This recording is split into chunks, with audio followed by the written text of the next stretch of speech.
Hey, Pardon My Take listeners, you can find every episode on Apple Podcasts and Spotify. Prime members can listen ad-free on Amazon Music. On today's Pardon My Take, Mario Lopez, the legend, Saved by the Bell, America's host, in studio.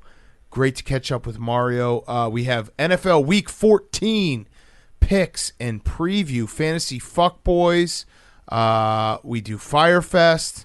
And Big Ben, one more year. We need it. A crazy Thursday Night Football. What went from a snoozer became a crazy, awesome game. And we're brought to you by our friends at Mugsy's.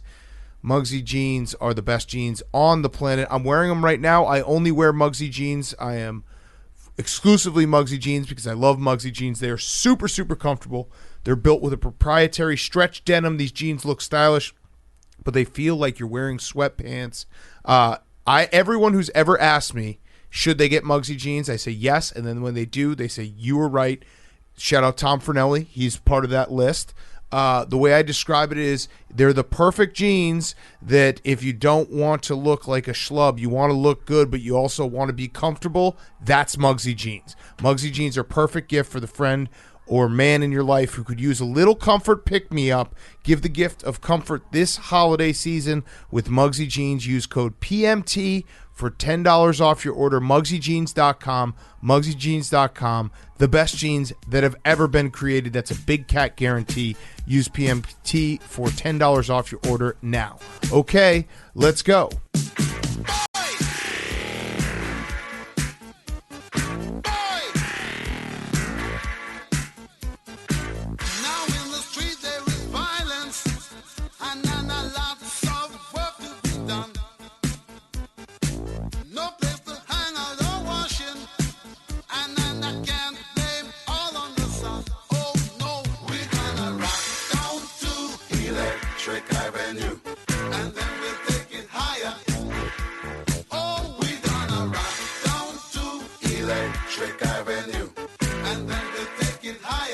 Pardon My Take, presented by Barstool Sports.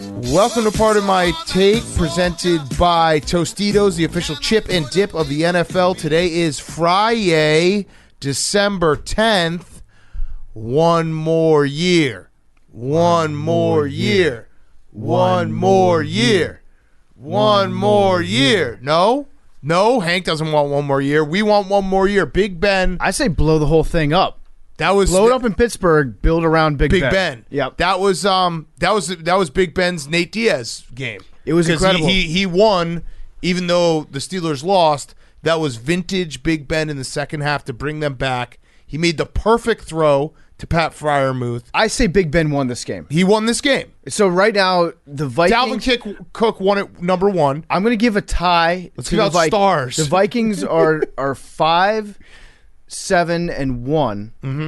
and the Steelers are 6-5-2, and Big Ben is 1-0-0. Yes, it was a snoozer, terrible game. Then Big Ben happened. What are you laughing about, Hank? You're having a little fun over there. You don't want one more year, and now you're cheesing it up. Sorry, Liam was distracting me. Okay, you don't want one more year? Not give him one more year. Yeah, one more year. One more year. Another year. This is actually the first time that Big Ben has lost a game to the Vikings in the first year of a presidency. Whoa. He's now 3-1. So the biggest record of all has fallen. That's just a longevity stat. It is. The 3 administrations. Shout out Chase Claypool. I'm just going to take a wild guess and say you're not getting music at practice anytime soon. I did notice, though, that the Vikings very astutely did not play music during the game to throw Chase Claypool off of his. If you missed it, an all-time Madden awareness zero moment where the Steelers are driving. Big Ben is being incredible himself, and he throws a slant on a 4th and 1 with about 35 seconds left. Chase Claypool catches it, goes down, stops, does a little first down celebration, and also doesn't give the ball back to his center when they need a spike. It probably cost him about 5 to 8 seconds, conservatively speaking. Could have used that when you lose the game on the 10-yard line. The perfect pass to the end zone that Pat Freiermuth drops as time expires. Yeah, the Vikings tried so hard to Falcons, but they're just a little too Vikings to become full-fledged Falcons.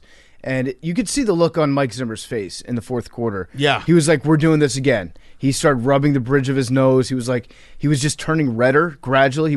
I think he just stopped breathing. And he was just like swelling up, so mad because he knew, like, I've seen this. I know it's about to happen. I can't believe it's going to happen again. Kirk Cousins, to his credit, made a big throw. Yeah, he was not good tonight. Dalvin Cook was the story. Dalvin Cook was incredible. Kirk made that nice 62-yard touchdown pass. He did. That was a good pass to Kirk Cousins. I'll give him his credit. He also had 2 interceptions, but he did make that one nice pass. Let Dalvin cook. That's what we should be saying. Let Dalvin cook. I can always tell the anxiety and the level, like where a fan base is at, by if they start using my first name, Dan, in the replies, because I said this game won't end, and I had a bunch of Vikings fans be like, this is every game for us, Dan. Daniel. That you can tell, like, you can feel it through the internet that they are just tense and no game is over, 29-0, and you're thinking cakewalk. Like, we almost walked in this studio 5 different times because it felt like it was over. But the Vikings, they just, you know what? Shout out the Vikings. I'm gonna spin it as a positive. Thank you, Vikings. You made a game that was a complete snooze fest into one more year of Big Ben. Because I watched that game. Big Ben's not done. No, not the second half. And we're getting a little bit older right now. Yeah. And we understand that when you enter your late 20s, everything it takes your body a while to get warmed up. Big Ben's coming off a short week. I know the Vikings are too, but Big Ben, his week is even shorter because he's older. And so, yeah, maybe he needed that extra hour and a half for his body to become fully ready. And you're right about when your mom used to refer to you by your full name. Yeah. Like, mom would be like, Pro Football Talk commenter, come in here. Yeah. Like, you know that people are in their feelings a little bit when they're resorting to proper nouns. There was a panic that I could feel from Vikings fans because they're like, this is happening again. Our team is good, but they just can't close games. And the Vikings, like, Dalvin Cook is awesome. That was some of those holes were ridiculous. Credit to their offensive line. But yeah, what a crazy game. It really was. It really came out as like the Vikings won it in the traditional sense, but Big Ben, I want to find whoever leaked those private conversations and shoot them. Yeah, because they're wrong. Not only were they private conversations, but I don't think that they were even true. Federal crime. I think that the private conversations that got leaked was a fabrication, right? Even because I don't think that this Big Ben that we saw in the second half is even a year away from retiring. Yeah, it was a moment of weakness when you're like, I kind of wish that I didn't have to do this tonight. I kind of wish I didn't have to play in the NFL anymore. Right. He probably wanted to spend more time with his family right. on Sunday. So he was like, man, I wish I didn't have a game tomorrow. That'd be nice. Right. And then someone's like, oh, Adam Schefter. Big Ben's thinking about hanging it up. Nope, that was fake news. Big Ben's got minimum 3 more seasons left. All right, so Vikings are His still alive. His first down scramble was very, very funny. Oh, though. so good. So good. And their offensive line is still a mess at times. And TJ Watt getting hurt, that sucks. I saw our good friend, former Lib of the Year, current Lib of the Year, Chris Long, said that for a pass rusher is like the worst injury to have, that nagging groin injury, because you just can't. Like, the explosion is lost, and there's nothing you can do about it, and it just takes forever to heal. Yeah, it does. Anytime you get in or out of the shower and your foot just slips a little bit when you're stepping on it, it's like, okay, now I'm back to square one. Yep, there goes the groin. Bad. So if you're a Vikings fan, do you look at this as like a relief? I can't believe we didn't lose that. I'm really glad we didn't lose that. Or are you like, this kind of counts as a loss? We should not have made this game this close. I think what you have to do is that you have to just pretend the game didn't happen, but the result did. So you say it's a number. Yeah, you basically play the trick on yourself. If you had told me the Vikings would have won by 8, I'd take it. You know what I mean? Don't say everything that happened. The fact they were up 29-0 and almost blew that lead at home. You just say that part and you just keep moving and keep it moving downfield. I'm looking right now. Vikings are 6-7, very much alive, behind the 49ers and the Washington football team for those 6 and 7 spots in the playoffs. So yeah, they are. And they have 2 games against the Bears, and the Bears suck. And now the Steelers are now 10th in the standings, 10th. So that's going to be a tough hill for them to climb. I have a pop quiz for you, Big Cat. Yeah. Hank, you can play too. Pop quiz, hot shot. How much money do you think that Kirk Cousins has made so far? I'm talking about like in the bank. In his career, $78 million. way more. Paychecks way that more. he has Way taken to more. the bank or buried in his backyard. Way more, Hank. That was a bad answer. I'm gonna $79 strike million. Hank, strike $79 it from the record. Kirk Cousins. Some of it's not. He hasn't earned it yet. But remember, he did didn't like earn any of 3 it. years of franchise. I'm sorry, that was tags. me. I just lashed out at Kirk. He did like 3 years of franchise tags. I'm gonna say Taxes?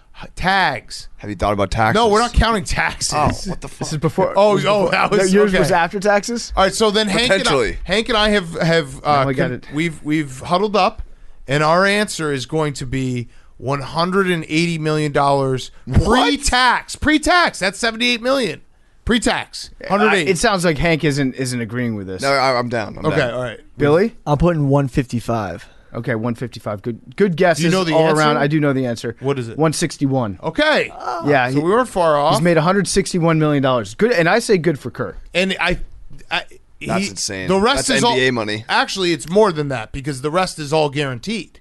Yep, He has more. a full guarantee, I think, on like the next $40 million. Mhm. Kirk Cousins he's the bag god. God damn it. And do you know what the worst part about that is? I don't want to rag on Kirk Cousins because guess what? The Vikings won, so I can't. But he did play poorly. But the Vikings won. That was a good throw. That was a very good throw. He also made that terrible throw where Justin Jefferson was wide open. And He had a lot of bad throws. yeah, but there was a good throw that won them a game. That was the difference in the game. Like, what does Kirk Cousins need all that money for? What does he spend it on? There's nothing good to spend that on. I think just like unseasoned chicken breasts. Yeah, like, it's a waste. Give us some of that, Kirk. He's probably got. I bet you Kirk Cousins has like 7 freezers in his basement, just filled with meat, mostly just chicken breasts. He probably has like a baker's dozen golden retrievers. Yeah, a lot of milk bones. Yeah, a lot of boxes of milk bones. I mean the gender reveals that he does can't be cheap because he has to get 7 different balls that he has to throw every time, so he's the that's target. true. That's true. That's at least a couple thousand. Yeah, a couple thousand right there. Yeah, he's gonna. He probably- Kirk Cousins is like the Cousins family. Ivermectin. They have generational wealth. They have wealth for the next 10 generations because I don't know how they're going to spend this money. So he's got 161 million in the bank right now, and then he's guaranteed 35 million next year. Yeah, so he's about it's about 200 Pretty good. million. He's going to be $200 million man. Damn. Easy. Kirk Cousins, by the time it's all said and done, he will have made probably $230 million. Wow. Crazy. Other crazy stat from this game. I just want to share this real quick. This one kind of blew my mind. They showed it on the screen. 100-plus rush yards allowed in the first half by a running back under Mike Tomlin. First 234 games as a head coach, 0. Last 3 games, 2. That's kind of crazy. Steelers might have a rush defense problem. I mean, in the first half, they couldn't stop anything. It was the old hypothetical, like if you were running back, could you get a few yards? In this first half, yes. Yeah, for sure. Those holes were that probably big. like 2.5 yards. Yeah, clip, I think. yeah. They were that big that you could just jump into that hole and get 3 yards. Yep. All right. Anything else before we should actually say we saw the news during the game. Demaryius Thomas, tragic, like horrible. I think we all remember watching him because he was in the league up until a couple of years ago. The famous slant with Tebow, and he won a ring with the Broncos as well, correct? Yeah. I think he did, Yeah, yeah. And with then the he Manning played on the Broncos. Texans and the Patriots and the Jets. Yeah, so just tragic. We don't know what happened, but we saw the news. 33 years old. Yeah, very, very sad. Very, very good player that we all have fond memories of. And then before we get to our picks, what was the last thing? Shout out the Eagles and the Colts. Or no, Eagles and Colts? Yeah. Eagles and Colts. They're taking a bye week too, their Twitter accounts. So everyone needs a bye week. Yeah. Well deserved. Vacations matter. Hank saw it and was like, I want that. Yeah. I want that. I might start making my own graphics. Just being like, hey, it's a long season. I'm We gonna. need bye weeks too. Or Yeah. Hank, maybe you could just tweet out what the Colts and the Eagles would have tweeted out. So you can show No, I'm how trying much to- do you I'm care trying to about tweet vacations? less. No, but don't you want to support them for taking time for themselves? Yes. If you were a true ally, standing with them if you were a true and not ally, doing stuff. you would represent them while they were gone. People will hate on me for this take, but I've had it. We should have a bye week for the whole country. This makes too much sense. Right around now. So the argument is that the NFL season is now getting so long that there should be 2 bye weeks per team. That would suck to have 2 weeks in the season where your team's not playing. So have it be regular bye weeks, regular schedule, and then like either this weekend or next weekend have no football in America. Everyone can go Christmas shopping. They can go see their family. They can sleep. And then you get back. You get rejuvenated for bowl season and playoffs. And then we have the Super Bowl on President's Day weekend. So the Monday after Super Bowl is a national holiday. And then it's only 2 more weeks of winter till March Madness. That is the perfect schedule. Tell me how I'm wrong. Okay, so when you started saying that, I agreed with you, but then you went a little bit too far. You said the whole country should get a bye. I agree. Yeah. We should just be on vacation. Like that's fine. everyone, just a no work week. Yeah. Well, it was more just the weekend. There's just no. Yeah, like, you still get the weekends, but Yeah. it's like you get everybody Yeah. has a week off work. Well, we do that, though, the week of Christmas week. Most people take a week off. Some people do. Yeah. But just give us a bye of like everyone. It's like a mandate that everyone has to just go to bed at 9:00 for 4 days straight. Just rest up. I think we should Ready to roll. We should have a week Or in the party summertime. up. It's like maybe you've Or been party taking up. time to Yeah. watch football. Yeah. You want to just party. Yeah, that's true too. I think we should all It's your just 4 we should have days. a week in the summertime where No everybody phones. just hangs out and we go to water parks and that's it. Yeah, but I'm serious. I think that would actually be good. It would be better football too, because all the NFL players get their second bye week, come back for the home stretch. You get like 5 weeks left of the regular season. You get bowl season, and then you can say during bowl season when you're watching like. Wake Forest is actually a bad team to pick this year. Let's say you're watching NC State play Oregon State on a Tuesday afternoon bowl game, and everyone's like, "What are you doing at the TV?" It was like, "Well, remember that week a couple weeks ago when we like went out to dinner and we hung out and we talked? Yeah, that's what I'm doing now. I'm doing this. It's good to have a weekend to take care of your obligations. Right. To make Take it care of your chickens. Yeah, make sure that you seem like an attentive spouse and husband. Yeah. But I think that I don't know. Take care of your mentals. I'm more in favor of just a general vacation. For That's everybody. fine. I'm just fine. a quick reset Listen, week. I'm fine with that. If you want to add to that, that's fine. But I'm just saying, think about it. That's a perfect schedule. One weekend right around now where we can reset right before the holidays, right before the stretch run, playoffs, and then you get, like I said, the Super Bowl being on President's Day weekend and then turning around and having 2 weeks later be at March Madness. Like, there's no winter.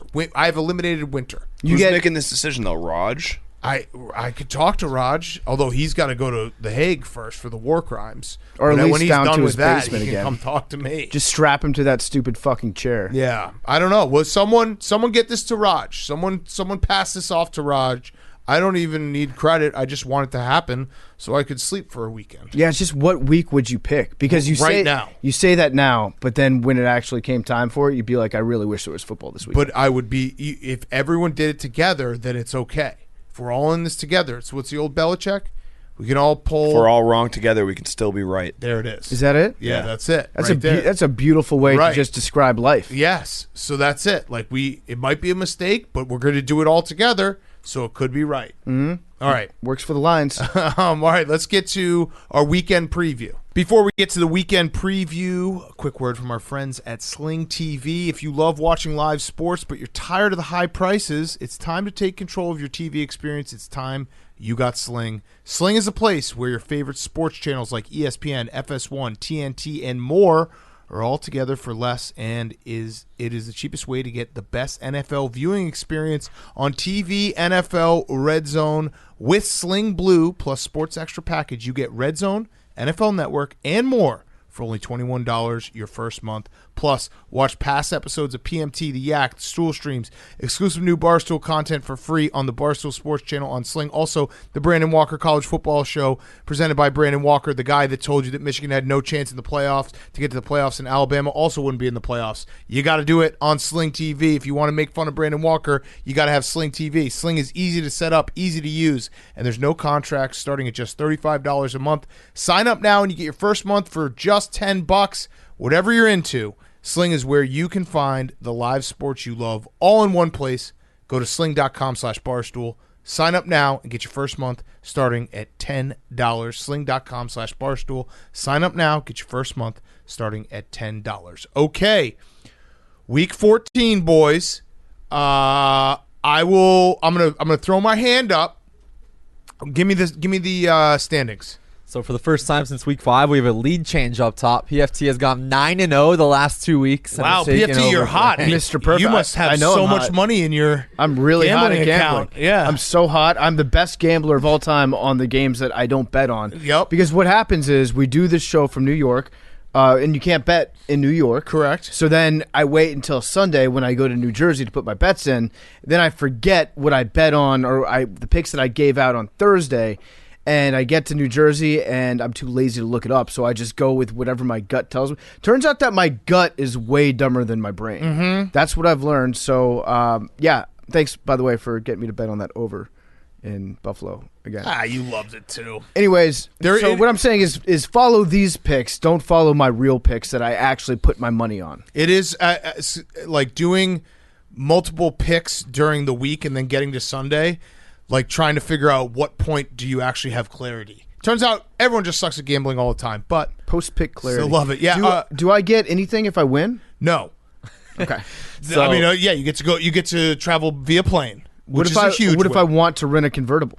You can on do my that own? if you want. All right, So Jake, give now it to us. Hank is in the hot seat in second place right now. He's 2.5 games up on you and I, Big Cat. We're 29-24, then tied for last, Liam and Billy 26-27. Okay, so what I was going to say is what? Oh yeah, you guys got to go. Billy and Liam, go ahead. Rock, paper, scissors, shoot.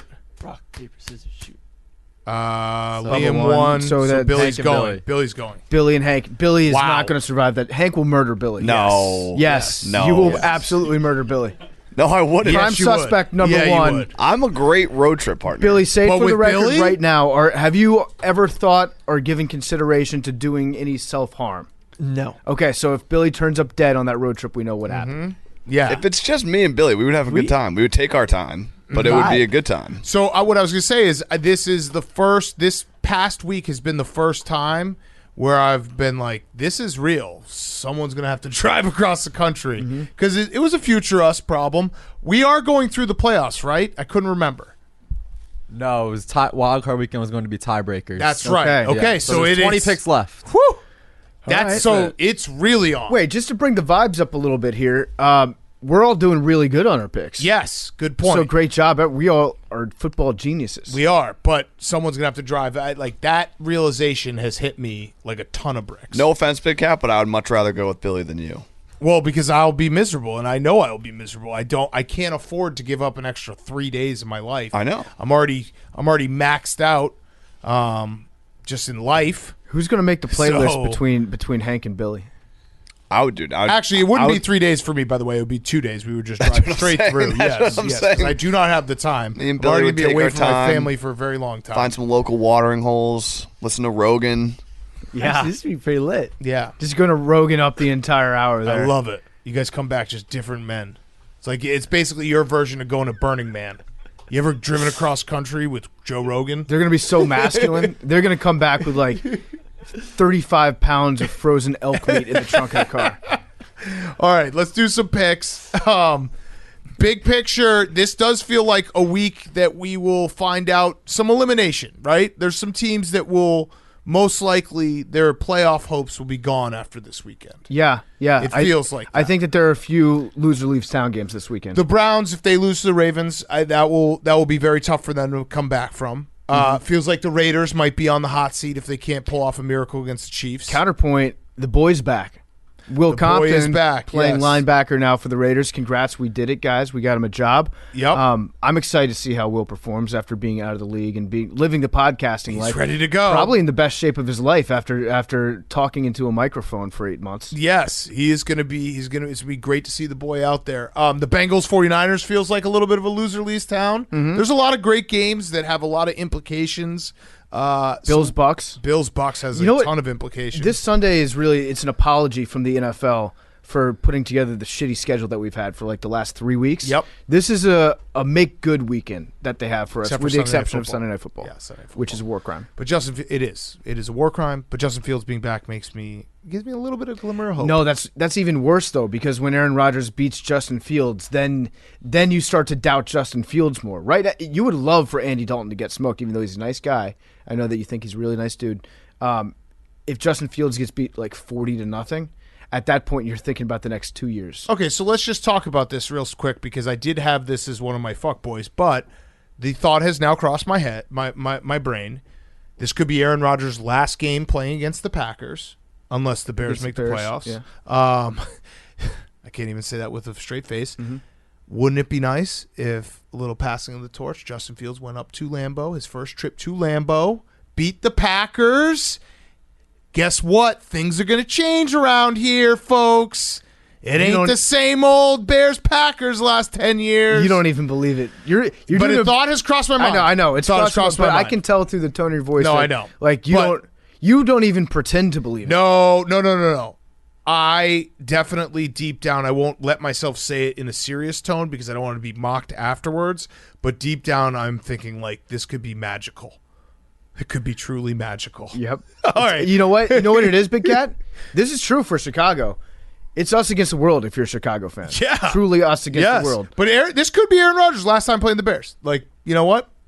Better way to send him off than Justin Fields, even though we'll probably lose by 40. And All he right. couldn't say that he still owns you. No. He'd never be able to hurt you again. Yeah, he'd never be able to hurt me again. The bad guy's gone. Unless he goes to the Vikings. Oh, God. That would be terrible. Brett Favre. Justin Jefferson. Hank, your favorite. I'm calling this week rat teen. Just a lot of rat lines everywhere. You didn't want to do that last week No. or next week Nope. or the week after? No. Okay. This week is a lot of rats. Rat teen. Therefore, it's week rat teen. Rat teen tui. And I'm just gonna take them all. Everything that I think is a rat, I'm just gonna rat it. Okay. I'm gonna jump into that trap, go for that cheese. Yeah. Hope my neck doesn't get broken. You're Ratine Cleaves. Yep. I don't know what that means, but I bet it's Team funny. Cleves. Michigan Michigan State. My favorite is the Cowboys -4.5 versus the Washington football team. Good. Okay, Good. I let's love talk it. about this I love game because I agree with Hank. This is a rat, and I have been on your side, PFT. I've been betting and rooting for the Washington football team. We had the whole talk on Monday about how they are a good football team. Why the fuck are they getting 4.5 points? Well, because the Cowboys are a very good football team. And the Cowboys, Mike McCarthy has also guaranteed a victory. He has. Going into this weekend. Well, he didn't really say I guarantee a victory, but that's how it's being spun in the press. So for all intents and purposes, I'm going to take that as disrespect. He's disrespecting us, disrespecting the entire team, disrespecting the entire, the DMV area, District, Maryland, and Virginia. Mike McCarthy's coming at all of us right now. It's +4.5. That's a disrespectful line. We're getting disrespected left and right. I like the football team. I like it. I think I like the football team money line. Don't you think it should be Well, less, you though? and 74% of the public. Fuck. Yeah, so that's the part. Like I'm telling you, like if gambling didn't have anything to do with this, I look at this game. I'm like, Washington football team's a good team. They should win this game because they're at home. They're playing well. It should be a 2.5 line game. Maybe 2.5. The fact that it's 4.5, and this doesn't make a lot of sense, but it will make sense to people who gamble. It's 2.5, so you probably should say, 4.5, you're getting extra 2 points. No. Go the other way, take the Cowboys. So it actually does scare me thinking about all the different weapons that they have on offense with our linebackers. Yeah, but don't you think this line should have been like 2.5, 3? Honestly, no, because I think that the football team has been an above average team. Don't say lucky. No, not lucky. You know what it is? We've been doing all the small things, and the small things add up, Big Cat. Mm-hmm. They add up big time. Cowboys don't do the small They don't things. do the small things, but they did when Dan Quinn was there. Yeah. Going back to Mike McCarthy, bit of a letdown spot. I don't know. I agree with Hank. That's not my pick, but I agree with Hank on the read on this game because I also do the dumb thought. Like on Monday morning, I look at the games and I go quickly through being like, ooh, what do I love? And I love the Washington football team on Monday morning, which is a very dumb, like just instantly being like, that's an easy bet. I think There's like no easy bets. 30 seconds after the game was over against the Raiders last week, I said we want Dallas. Yeah. And it felt good in the moment, but then later it's like, what have I just said? This is like when UCF was like holding up a sign that said we want Bama. Mm-hmm. And it's like, yeah, you can say that when there's never actually a danger of you playing against Bama. Yeah. But guess what? I asked for the big bad wolf. Now he's at my door. This is also, doesn't it feel like we're due for a big First Take Cowboys day where they have like a huge Sunday and everyone's like, look at the Cowboys. Everything's clicking. They're Counterpoint. Super Bowl champion worthy. Counterpoint, we also might be due for Stephen A. Smith wearing the cowboy hat, Yeah. smoking the cigar, being like, what the hell is going on with the Dallas Cowboys, and just trolling them to their faces. We haven't really gotten any of that this year.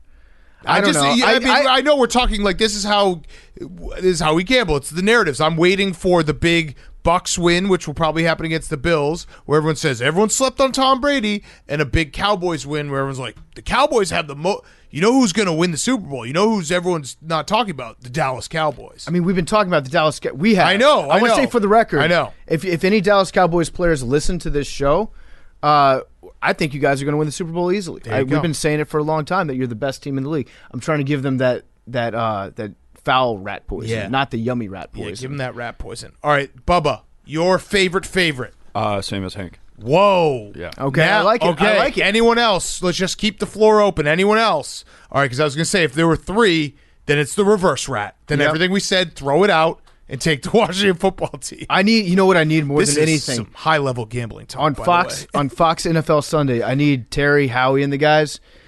I need them to all have that graphic that pops up where they're all picking the Cowboys. Yes. If that happens, then it's the reverse rat, and we can get around to it. Now, not that I don't trust Billy, because I obviously trust Billy with my life. But, Jake, could you just look at Billy's picks right now and make sure that he's not adjusting anything after our picks? Because we realized last week that he could have been playing this game the entire time. Mm-hmm. You got them all locked in. Don't say them, but you should memorize them. You got a strong brain, Jake. I see him. Okay. Except for the part where you think the Badgers aren't good at basketball. Yeah. I Which haven't pick? said that since the season Uh-huh. started. Yep, your co-host Which picks did. do you think I was adjusting? I didn't say that you did. I just said that you may have been adjusting your picks. He could be doing it in his mind. There's reply guys out there that are suggesting that our reply guy has been changing his picks. So I just want to make sure that you're not doing that. I went 0-4 last week. Why would I? Oh, well, isn't that convenient? The week that I think we brought it up for the first time that you could have been changing your picks. Quick side note, Billy, very funny moment happened in the office earlier today. There was some people talking probably about 20 feet away from where Billy and I sit, and they brought up high school football. He's like, wait, I'll tell you the real story. And it was Billy in his natural habitat. Yeah. It was great. It was great. It's good banter. Yeah, it was great banter. Do you think if you went back to high school right now and you got to play a year at quarterback, you would be a five-star recruit? Ooh, good question. There's a lot that I know now that I wish I knew then. In terms of like huddle videos and shit? Yeah. Yeah. Different soundtracks, less Let the Bodies Hit the Floor, more the POD version of All Now by Nappy Roots. Mm-hmm. More technique. Yeah. Yeah. Throwing Okay. motion LeBron stuff. James, old Billy, sending an Instagram post to young Billy from the future. What would you tell him? To follow through with my opposite hand. Differently. Nice. Okay. Nice. So tuck my elbow. And say, little just more. tell everyone you went to the Manning Passing Academy. I didn't go there. Yeah, I know. But I'm Oh, saying- well, no, it's yeah, that's when where we're it going. is. Like Yeah, I've yeah. been there. Yeah. Yeah. That would have been Right. huge. All right. All right. My favorite is the Tennessee Titans. Okay. Minus 9.5 at home. I'm Off a bye. Off a bye against 9. 9? Against Even who? better. Against the the Jacksonville Jaguars. I love this line. I know 9 points is a lot. They pay the Jaguars to play football too. But I would take this. I might take an alternate line at minus 20. Ooh. I think this is going to be a clown fucking. They're gonna put them in red shoes and a big red nose and just fuck the shit out of them. Vrabel and Urban, I don't think are the best of friends. I like it. No, I like think it. Vrabel's going to put it on them. They've got a statement to make. I think the Jaguars peaked too early with that 9-6 victory over the Bills. Do the Titans have anyone back? Because, man, are they injured. Is A.J. Brown back? I don't Is know if- Julio Jones coming back? I don't think either one of them are, but I also don't think Adrian Peterson is going to show up. So Is- that's addition by subtraction. Also, I know that when Derrick Henry got hurt, there was like talk that maybe he'd come back for the playoffs. Is that true or no? With the Jones fracture, Yeah. as a foot injury survivor, I'll say it's highly unlikely. Okay. All right. But he does weigh a little bit more than I do, so It probably less likely for him. Yeah, less likely. Yeah. All right, find answers to those for us, Jake, because I would like to know just off the top of our head if any of those guys are going to be playing. Julio practiced today. Okay, that's good. That's a start. That's good. Okay. Yeah, it really doesn't factor into my betting whether or not AJ I'm Brown more or just Julio curious Jones is. Yeah. personally, like what I haven't checked in on those guys because the Texans, or sorry, the Titans did the get killed, go into a bye week, so you kind of just forgot about them altogether, and now they're back. All right, my favorite this week is the Panthers minus 2.5. This is another one that I love the Falcons, so I'm taking the Panthers, and the Panthers defense isn't bad. Matt Ryan, like they have Kyle Pitts and Cordell Patterson, they don't have much else. I also think without Joe Brady, maybe the game plan is to just run Cam Newton 100 times, which would be better than pass Cam Newton. So who's going to take over for Joe Brady? Doesn't matter. Just run him. Just Matt Rule? Just run him. Just run him. I'm with you, but I actually like the Falcons. So you're not with me. No, but you like the Falcons. I do. But Panthers. You like the Falcons so much you Panthers. switch to Panthers. Panthers. I like the Falcons so much I'm sticking with the Falcons. Panthers. All right, Billy, your favorite. This is a game that, by the way, is weirdly a loser leaves town game, but both teams are already losers. Like, you could make an argument that both teams have an outside chance, even though they don't. Oh, the Falcons do. No, they're both 5-7. Yeah, the Falcons could still make the playoffs, though. Well, the Panthers are 5-7. I know, but I would say, like, looking at the Falcons' schedule coming up, I think that they have a better chance than the Panthers. It's more realistic that the Falcons can make the playoffs, and then they would become the worst team that would ever make the playoffs. That's what I'm rooting for. They still got to go at 49ers, at Bills. Yeah. Either way, loser leaves town, but both these teams are losers. That's what I'm deeming this game. Going Chargers by 10. So Chargers versus Giants. Giants either got Mike Glennon or Jake Fromm, who I thought was the best quarterback in the world after that national championship. He did the ball spin. Yep. But he hasn't started a game in the NFL yet. He's got a noodle arm. He might have a noodle arm. Or we get Mike Glennon, who's half concussed, because that's what might keep him out. So I think there's not going to be many points there for the Giants. Okay. So we'll see how it goes. Okay. I think that the Giants should find another reason to retire Eli Manning's jersey at halftime. Keep bringing him back to the state. They should retire Eli Manning's Chargers jersey that he held up in front of when he got drafted at halftime of this game. Yes. Just keep rolling them out. All right.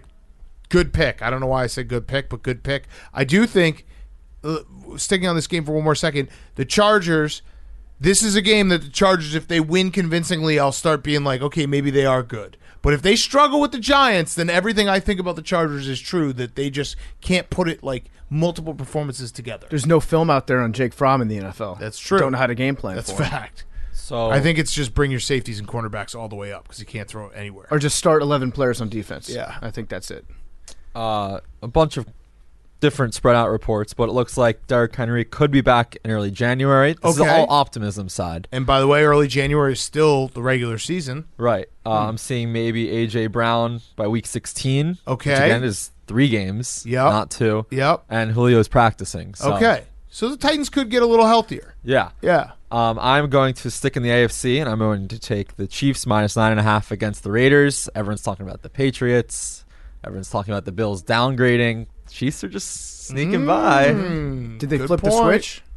I think Offensively, Sunday no. night, Offensively, flip they have swipper. not. But yeah, Switch okay. flipper. Switch. Flip- They're flip Yeah, I switcher. screwed up the those words. flitch swipper. Yeah. I like that pick. Thank you. It doesn't We'll see. mean anything. Nope. That's probably a bad thing. All right, we'll see. But I'm telling you right now, I like that pick. I do think the Chiefs are playing. They're good due football for a right now. blowout to score 40 points. Same We've old been Chiefs. saying that for a while. I know. I do But think I like what you're doing. Yeah, 'Cause I agree. I do think that Rich Bisicchia, we'll never get his name right, by the way. He's just become such a steady interim coach that I feel like the Raiders might just not say anything and he'll just stick around and just never leave the building and become head coach next year. There was essentially a story confirming that Mark Davis was like, I don't really feel like going and searching for a new head coach. Yeah. I mean, he feels like a steady guy, right? He's a head coach out of convenience. He's like a great stepdad. He's just there. He's a stepdad that you're like a little bit worried about because you're like, dad and mom got divorced for a weird reason, and somebody was probably setting dad up for a $1 million extortion plan. Yep. And then stepdad comes and you're like, fuck you, new stepdad. And then, he starts taking you to the skate park, a good buys guy. your friends R-rated movie tickets. Yep. Before you know it, you're like, hey, Todd's actually a pretty chill dude. Let's get in his foxhole. Yeah. Yeah. Okay. Hank. Underdog. Rat City, Oh. but Ravens +2. Ooh. Okay. Yeah. Okay. Yeah. Okay. Just by your reaction. You're going back into the Ravens after you just got burned by them. Yeah, I mean, it is definitely an emotional 2.5. There you go. Even better. Even better. Even rattier. This line doesn't make sense to me. I Makes actually no sense. I think the football team line makes a lot more sense than this one does. I disagree. I think this makes perfect sense. The Browns are off a bye, and the last team they played was the Ravens, so they basically essentially had 3 weeks of just Ravens prep. And Marlon Humphreys is out. I mean, the Browns can't really throw, but I think this line makes sense. The Browns are also very, very desperate for a win because this is a game. If the Browns lose, their season's over. Mm-hmm. I think this makes a lot of sense. And the Ravens have not been playing well. They haven't. I would have expected that we would have gotten like at least one more week of the built-in juice for the Ravens being a team that everyone expects to play well and to be a contender for the Super Bowl. I thought that if they lose this game, I think that's when the lines like them being a 2.5-point underdog would start to come in. I think they're 1 week early on downgrading the Ravens. And the crazy thing to me is that this same goes for the Bills, honestly, because they were, a play or two here and there away from beating the Patriots, but now everyone's down on them. The Ravens were very, very, very close to winning that game, and if they won that game, no one would say the Ravens aren't playing well. Okay, so the difference I would argue is the Patriots have been playing well going into the game against the Bills. The Ravens were up in that game, and they let the Steelers come back. And the Ravens have been playing poorly. They played – I mean, the Dolphins' loss was a bad loss. They obviously, Lamar Jackson was out against the Bears. They only beat the Bears by 3. They stunk against the Browns. They stunk against the they Browns. won that game. So they've been winning games, but winning them in an ugly, gross way. I feel like we haven't seen a good Ravens performance since they beat the Chargers, whatever it was, like 2 months ago. Mm-hmm. So they're due, is what you're saying. Oh, I think the Browns are also due. I don't know if we've ever had this situation, a bye week in between playing the same team. I don't think that we have either. It's crazy. One Like, thing they can just sit there and keep their Ravens book open. So we haven't talked about this guy yet on the Browns. They call him Joke, J-O-K, because no one, like, it's tough to pronounce his name, Jake. We might need some education on this. Jeremiah Owusu-Koramoah. Yes. I think that's somewhere close to how you pronounce his name. You nailed it. That dude is fucking awesome. Mm-hmm. He's so much fun to watch, and I think that he gets slept on sometimes, one, because a lot of people are idiots like us and can't figure out how to say his name correctly, and then two, because he wears number 28 at linebacker. So he looks small, but he's actually awesome. He's a great linebacker. He's like one of the fastest. He reminds me a lot of Micah Parsons, actually. Another good rookie. But yeah, Jeremiah Owusu-Koramoah. You nailed it. Did I? Yeah. Yeah. All right. At the pronunciation. I love it. I could see him making a case for Rookie of the Year. Ooh, okay. Wait, Micah Parsons, though. Yeah, but I'm telling you, if Jeremiah Owusu-Koramoah, fuck, I screwed up that time. If he played in Dallas, Yeah. we would be talking a lot more about him. But the Yeah. fact that he's in Cleveland doesn't get the exact shine. By the way, TJ Watt is now the favorite to win Defensive Player of the Year. So that happened quickly. Bubba, your favorite underdog. That's going to be a good game, though, Hank. I bet on every game, but that would be a game if I didn't bet on every game. It would be like, I don't know what's going to happen. Don't bet on that game. Gamble responsibly. I'm taking Bengals +1.5. I don't know why. I just kind of feel like Joe is due. Mallet finger, worried about that at all? No. Did I He's a just tough break guy. that news to you? No, I Okay, all right. I Okay, did see all right. it. It was like Yeah. it was A mallet huge. finger. He's got a mallet What finger. does that mean? I don't know, but every time they say that, I think of Ryan Mallett, and that's not good when you think of Ryan Mallett as your quarterback. I think That of, is true. I Yeah. think of when I hear mallet, I think of Krabs, and then I think of Jameis Winston, which is very good. Yeah, that's good. Okay. Yeah, Ryan Mallett missing his alarm and getting cut by the Ravens, right? Was that it? Those It's kind of like me. Yeah, that's true. You should be. Yeah, you should stand in solidarity. Or Was maybe it the the Ravens? Texans? are the Patriots. I thought he got cut by the Texans. I know he was on the Patriots. I want to say he got cut by the Texans because of it. I will find out the story there. But yeah, that's actually good. Solidarity with people who oversleep. Bubba's Ryan Mallett finger pick of the week. And then there's that Gray guy. What was his name? Jonah Gray for the Patriots? Dak Prescott. Jonas Gray. Jonas Gray. Yeah, he was. It was. He had the 4 it was the touchdown game, Texans. then he missed the. He missed his flight. Yeah. Yeah, Who's the- Ryan Mallett missed who's the guy practice for the because he Celtics, overslept and then got cut by the Texans. What a guy. Unbelievable. Oh, did you hear that the Texans are going to bring back Easterby? Oh, nice. That's what it sounds like. I love that guy. And they won't answer if they're bringing back Dave Culley. Probably not. Yeah. I heard that they were just wishy-washy. Why? You can probably make an educated guess on that one. Yeah, I mean, but it's kind of unfair if you're going to if they should at least fire him in the middle of next season, because if you fire him after this season, you're basically admitting you hired just to fire him. Yeah, well, I think that's not right. I think what they probably did was they hired David Culley because, one, they couldn't find anybody with actual head coaching experience. Two, he seemed like a nice guy. He's a warm body. He's a warm body, and he's not going to win you too many games and ruin your draft position. Mm-hmm. So they were like, yeah, this is the perfect fall guy for a season. I had one other thing quickly going back to the Ravens-Browns game. A question. Do you think, now it's been talked about a million times over, but Bill Polian actually, I think, helped Lamar Jackson's career.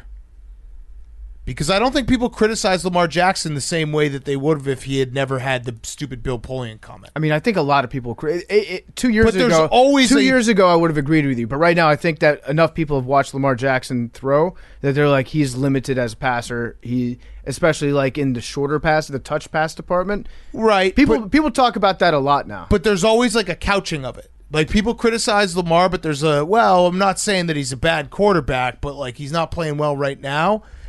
Lamar Jackson should, if he wants to get paid like an elite quarterback and he won an MVP, should be criticized. Like, Patrick Mahomes had 3 bad weeks and everyone was like he's washed. Mm-hmm. So I don't know. I think people are criticizing Lamar Jackson's passing. At least I think people that I hear. it just gets a little bit. It's a little more subdued than criticism of maybe other guys. I will say it with my chest. Okay. When I He criticize stinks at Lamar throwing Jackson. short passes. He does stink at throwing short passes. All right, PFT, your favorite underdog. My favorite underdog, I'm going to take the Falcons, plus 2.5. Okay, head-to-head. Yeah, it's going to be sunny. Weather makes a difference. There we go. Matt Ryan outside. Matt Ryan loves playing outside. He does not. Known fact. Yeah, new turf. Known fact. All right, my underdog, Billy, you will be at the game. Jets plus 5.5. Also my underdog. Let's do it, baby. Let's ride. Only other Mormon quarterback to throw 4 interceptions this season. There we go. It's the Mormon quarterback poll. Exactly. Yeah. So Billy will be soaking in this game. Yeah, Billy will be at the game. He will report live afterwards. He's obviously coming to do his job Sunday night. I'm excited though that you're going to get to go to the game. He's going with Mincy. He asked for permission. I said absolutely. That's definitely worth it because I'm sure we'll get some good stories from it. Mm-hmm. But yeah, that will be. I don't know. The Jets. Hold your nose. Bet the Jets. Pray. It's going to be fun. We'll see what happens. Is it though? Zach Wilson just won his 2nd Rookie of the Week this past week. Oh, wow. And he's been trending upward since he came back. Wait, he won Rookie of the Week this week? Yep. It was a Two-time bad week winner. for rookies. Very bad Stunning. week. He has more rookie. How? He has more. No one rookie- else played well? He has more Rookie of the Week wins than any other rookie quarterback. He's not wrong. Okay. Yeah, well, I Spitting mean, facts. who is he competing against there? Mac Mac Jones. Jones threw it 3 times. He should have won. Mac Jones should have won Offensive Rookie of the I Week. think he threw about 70 times more yards than Mac Jones. Okay. I think that stat's right. Wow. Yeah. Incredible. Good for him. We're just filling up the trophy case with Rookie of the Weeks. All right, Jake, underdog. Bills plus 3.5 against the Buccaneers. Everyone's off the Bills, which is why I'm taking the Bills. That's it. Mm-hmm. I think, I'm excited for this game. If this were closer, I was going to pick it as like an emotional hedge where either, the Bills lose, Patriots have a stranglehold in the AFC East, and Tom Brady wins, but there's too many points for, it's too risky.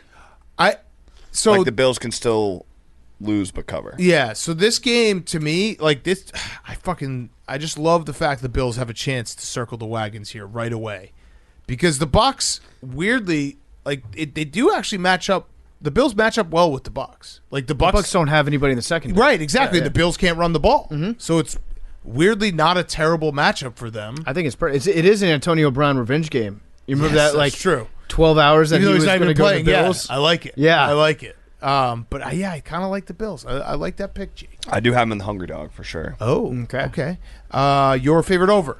My favorite over is the over 48 Chiefs Raiders.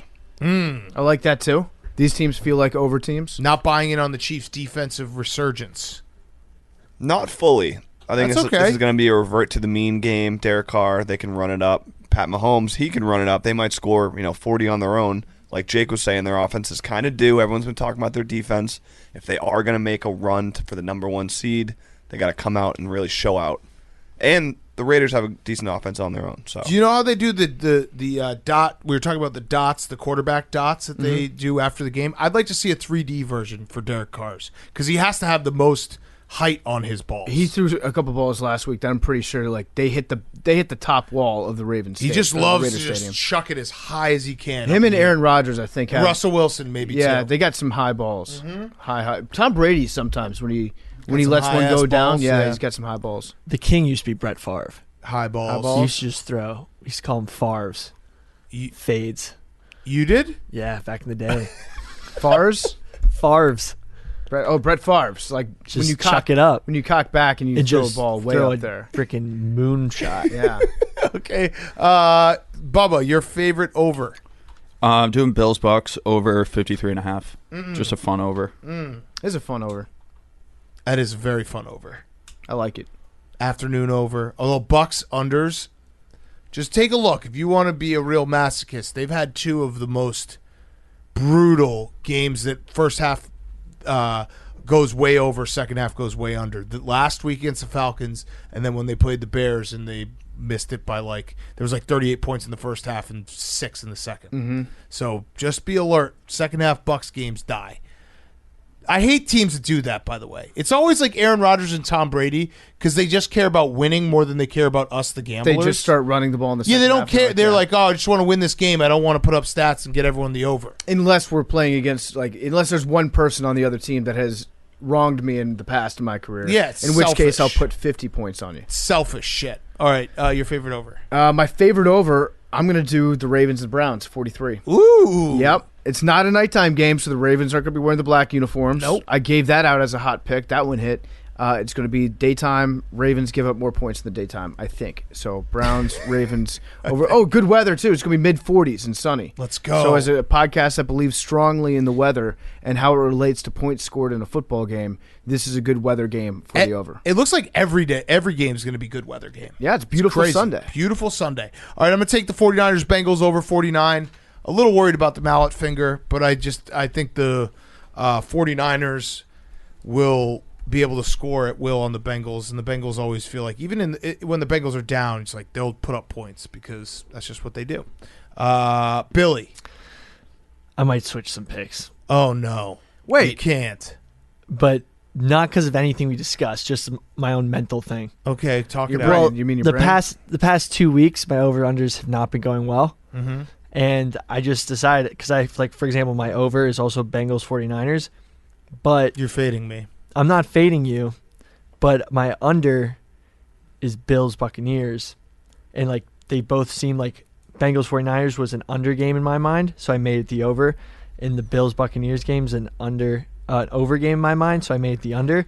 But I think I might just go with my first gut on this one. Wait, but those are 2 games that we just talked about, and 2 Back to people back. already bet on them. Yeah. So we talked you into changing your mind. This is exactly. I appreciate you being honest. No, about but it. I have it written down, but that's my thought process on picking them. But I might just go with my gut. But you wrote them down after we talked you out of them. This is exactly what I was afraid of. Mm-hmm. Exactly. But I'm just changing them because of my own. other people pick the Yeah, opposite. talk exactly. about them This out is loud. literally going against the spirit of the game, Billy. You're picking. If it was random games, that'd be one thing. Yeah, you have to stay with How your about original. this? You have to stay with your original. How about Okay, this? How about okay, this? I'll stick with the original. What if we let Billy change his pick, but they both have to hit, and then he gets credit for 2. If either one of them loses, then you get credit for 2 No, losses. it That's gets too too confusing. I think we And have to then start letting there's Billy go first. Yeah, you're right. That's a Did good you think point. I'm really going to start? You just did. You literally just. All right, literally just give it just to us. Say them both. Say them both right now. They're both locked in. Okay, I'm going to go. Okay, yeah, I'm going to go with my original ones, actually. I'm going to go Bengals 49ers over 49. Okay. Bills Buccaneers under 53.5. Okay, right. great. You're locked in. Good job, Billy. Jake, go ahead. Give us your favorite over. I'm with PFT on Ravens Browns over 43. Yeah. All right. Now let's do our unders. Wrap it up. No one's touching the Bears. Packers. I'm touching them. Oh, I'm no. touching them. You're touching the Bears. Touching the shit out of them. You're touching the Bears. Getting all up in their shit. Why? Because they're not going to score at all, and the Packers are going to beat them 35-0. Okay, so you're taking the under. I'm taking the under. Okay. That's not a terrible idea. Because Aaron Rodgers will. 43.5. Yeah. The over-under is 43.5. I've seen this. 35-0 is your computer model. I've seen this song and dance many times. Yeah. The Bears I can't argue. aren't great on offense. Justin Fields is playing. Yes. Doesn't matter. Matters a little. No, I don't think it matters that much. Well, maybe less. Maybe in the opposite. It really opposite is end. a He has case been of- especially when there's like the thing about the wide receivers and shit. Like you go from practicing with Andy Dalton, all of a sudden Justin Fields. Like it's not like your typical backup starter swap them out. It's completely different play styles. Yeah, Yeah, Justin but Fields their makes defense, plays. their defense is getting Andy Dalton being scout team Aaron Rodgers, though. Doesn't that help? Sure. Justin Fields going to make a crazy touchdown run right in your face. I honestly think that as Personal long as guarantee. Aaron It's like Rodgers is 33-0 on in the the fourth Packers, it doesn't matter who else is playing in those uniforms. You can put anybody out there. No, we've beaten him 3 times the last decade. 3 times. Shout out Shea McClellan. Broke his fucking body in half. Aaron Rodgers, you bitch. All right, Bubba. I'm going Titans, Jags, under 43.5. I just feel like neither of these teams have anybody on offense. Yeah. So, What's your simulated score? it's one of those ugly like 16-14. Yeah, I could or see that. 16-13 or Totally. something. Close game. Totally. All right, PFT. All right, my under is Saints. Wait, I have that too. Sorry. I don't know why. That's why I was probably agreeing so much. I actually have that as well. Saints, Jets, 43. Taking the under. The Mormon Bowl. Billy's going to be there. That's definitely going to be an ugly game. Yep. I'm thinking Saints. The deep numbers are telling me Saints 15, Jets 3. Ooh. That's what my model said. I did the simulation 30. Ugly score. I did it 30,000 times. 27,000 of those times the total was under 35 points. This is an A+ game of the week for me. Wow. Jake, wrap us up. I'm taking Detroit, Denver under 42.5. This also has the vibes of one of those 16-13 games. Good pick because that's the only game we didn't talk about. There we Look go. at that. I love this game. Money line. Detroit? Yeah. After No. winning? Yeah. A little No letdown game. way, Yes, dude. Yes, way, dude. Last week- I like them No winning last way, week. I dude. was right. You want I a like them winning winning again this streak? week. Yeah. A winning streak for way. the guys? No way. Broke the seal. Monkeys off their back. They broke the seal. Other way around. They've been playing well all year. Because they've been desperate for a win. and now that they got it, they want to keep that taste Chill in out. their mouth. Just chill out. Relax. They have something to work. And Denver something to build sucks. They just want to chill out and relax. You're going to get chill out. You're going to max chill out. I'm You getting know a what? max You know what bet it is? money line special. on. Oh, horny Hank over there just wants to see Jared Goff's girlfriend you wanna post see a the video on the boobies. timeline. Yeah. Old Yeah, you do. Bonk, Hey, I'll show who you my doesn't? tits if you're Yeah. not horny. old Bonk Lockwood. No, see, I would Bonkwood. argue that would be bonk you because you're the one that brought the whole thing up. Fair, actually. No, Just I'm reverse it just on so you. far inside your head that I know how horny you are. No, you're inside your own head, being No, like, now what you're would I inside say my if head. I was in a situation, I'm going to say something horny, so everyone else must be thinking horny things. No, So I'm this just is saying. what Hank thought. I'm thinking. What's the biggest line story from this week? Oh yeah, it was Dan Orlovsky jacking off to Ian Rappaport's post on Twitter. I thought the win was probably number The win was one. pretty big too. It's close second. Dan Orlovsky being alone in a hotel room for 6 minutes and seeing Trey Wingo's timeline. Also, the Lions aren't statistically eliminated from the playoffs. I have a Jared Goff MVP future. Let's go. This could be the start of the run. Hell yes. You believed. You believed. Where's if that you- future at? If he wins MVP, she's got to go It's full a Bush. lot. I mean, it was. I put it in before. I put it in before the season. I'll look it up right now. All right. Well, when you look it up, PFT, why don't you do a quick ad before we do fantasy fuckboys? Yeah, before we get into the fantasy Wait, yeah, we did fuckboys. all right. Yeah. I'm Yeah. wearing MeUndies right now. Anybody else in this room wearing MeUndies? Yep. Yup. Yep, all the boys. Oh, yep. Yeah, Billy actually literally just checked and he took his pants off and looked. It's somehow already the end of 2021, which means that for the next few weeks, we're roasting chestnuts instead of friends. This is the time of year where we spend hours, days, or even months trying to find the best gifts for our favorite people. Luckily, MeUndies is back with their ultimate gift guide so you can save time and focus on going home for the holidays. You can get the coziest gifts ever. If you're more of a onesie person or a matching PJ sets with the fam person, you can get your festive on with the new MeUndies holiday collection. They've got classic plaids that you know and love and sweater-inspired prints that will quickly become favorites. They've got undies, loungewear, and sleepwear, which are all made out of soft, breathable, stretchy fabrics, ideal for sitting fireside with loved ones, chatting about life, getting a cup of hot cocoa, get the family together, get the family photo that you've always dreamed of with matching PJ sets, or make every day a spa day with the plush robes and plush slippers. I think I'm going to become a robe guy this year. You got to try something new on every year. Try to reinvent yourself like Madonna. I think I'm going to become a robe guy. Robes are incredibly comfortable. I'm going to get my hands on a MeUndies robe and really enjoy myself this winter. Very cozy. Whatever you decide, everyone will be rolling into the new year comfier than before. Available in sizes extra small through 4XL, MeUndies has a little something for everyone on your list.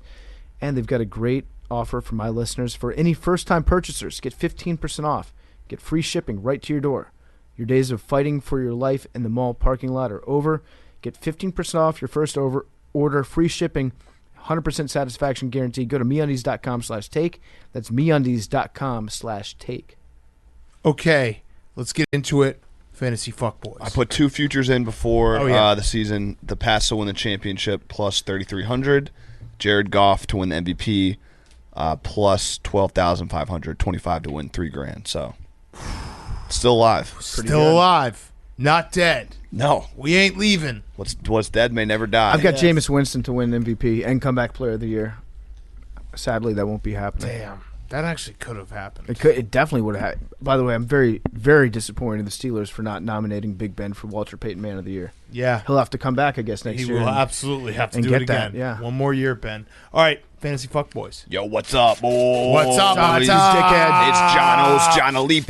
Yeah, Jonos. My stardom is UFOs. Oh, right. Yeah. I know fucking Billy Fuckboy saw this video. Some pilot up in the sky saw a formation of like 5 unidentified flying objects. They say it's the best proof of UFOs we have yet. It was probably camera glitch. No, shut the fuck up, Billy. Shut the fuck up. Billy's a hater, Billy. Yeah, you listen. I watched the video. It's No, not a they're camera real. glint. There was 6 glints. Billy, what do you know about So a many glint? glints. What do you know about a glint? There's You're glints a everywhere. stupid fucking idiot. You idiot. My situm is Babe Ruth. Oh, yeah, that guy sucks. It's a video. Someone found a video of like 19, whenever the fuck he was born.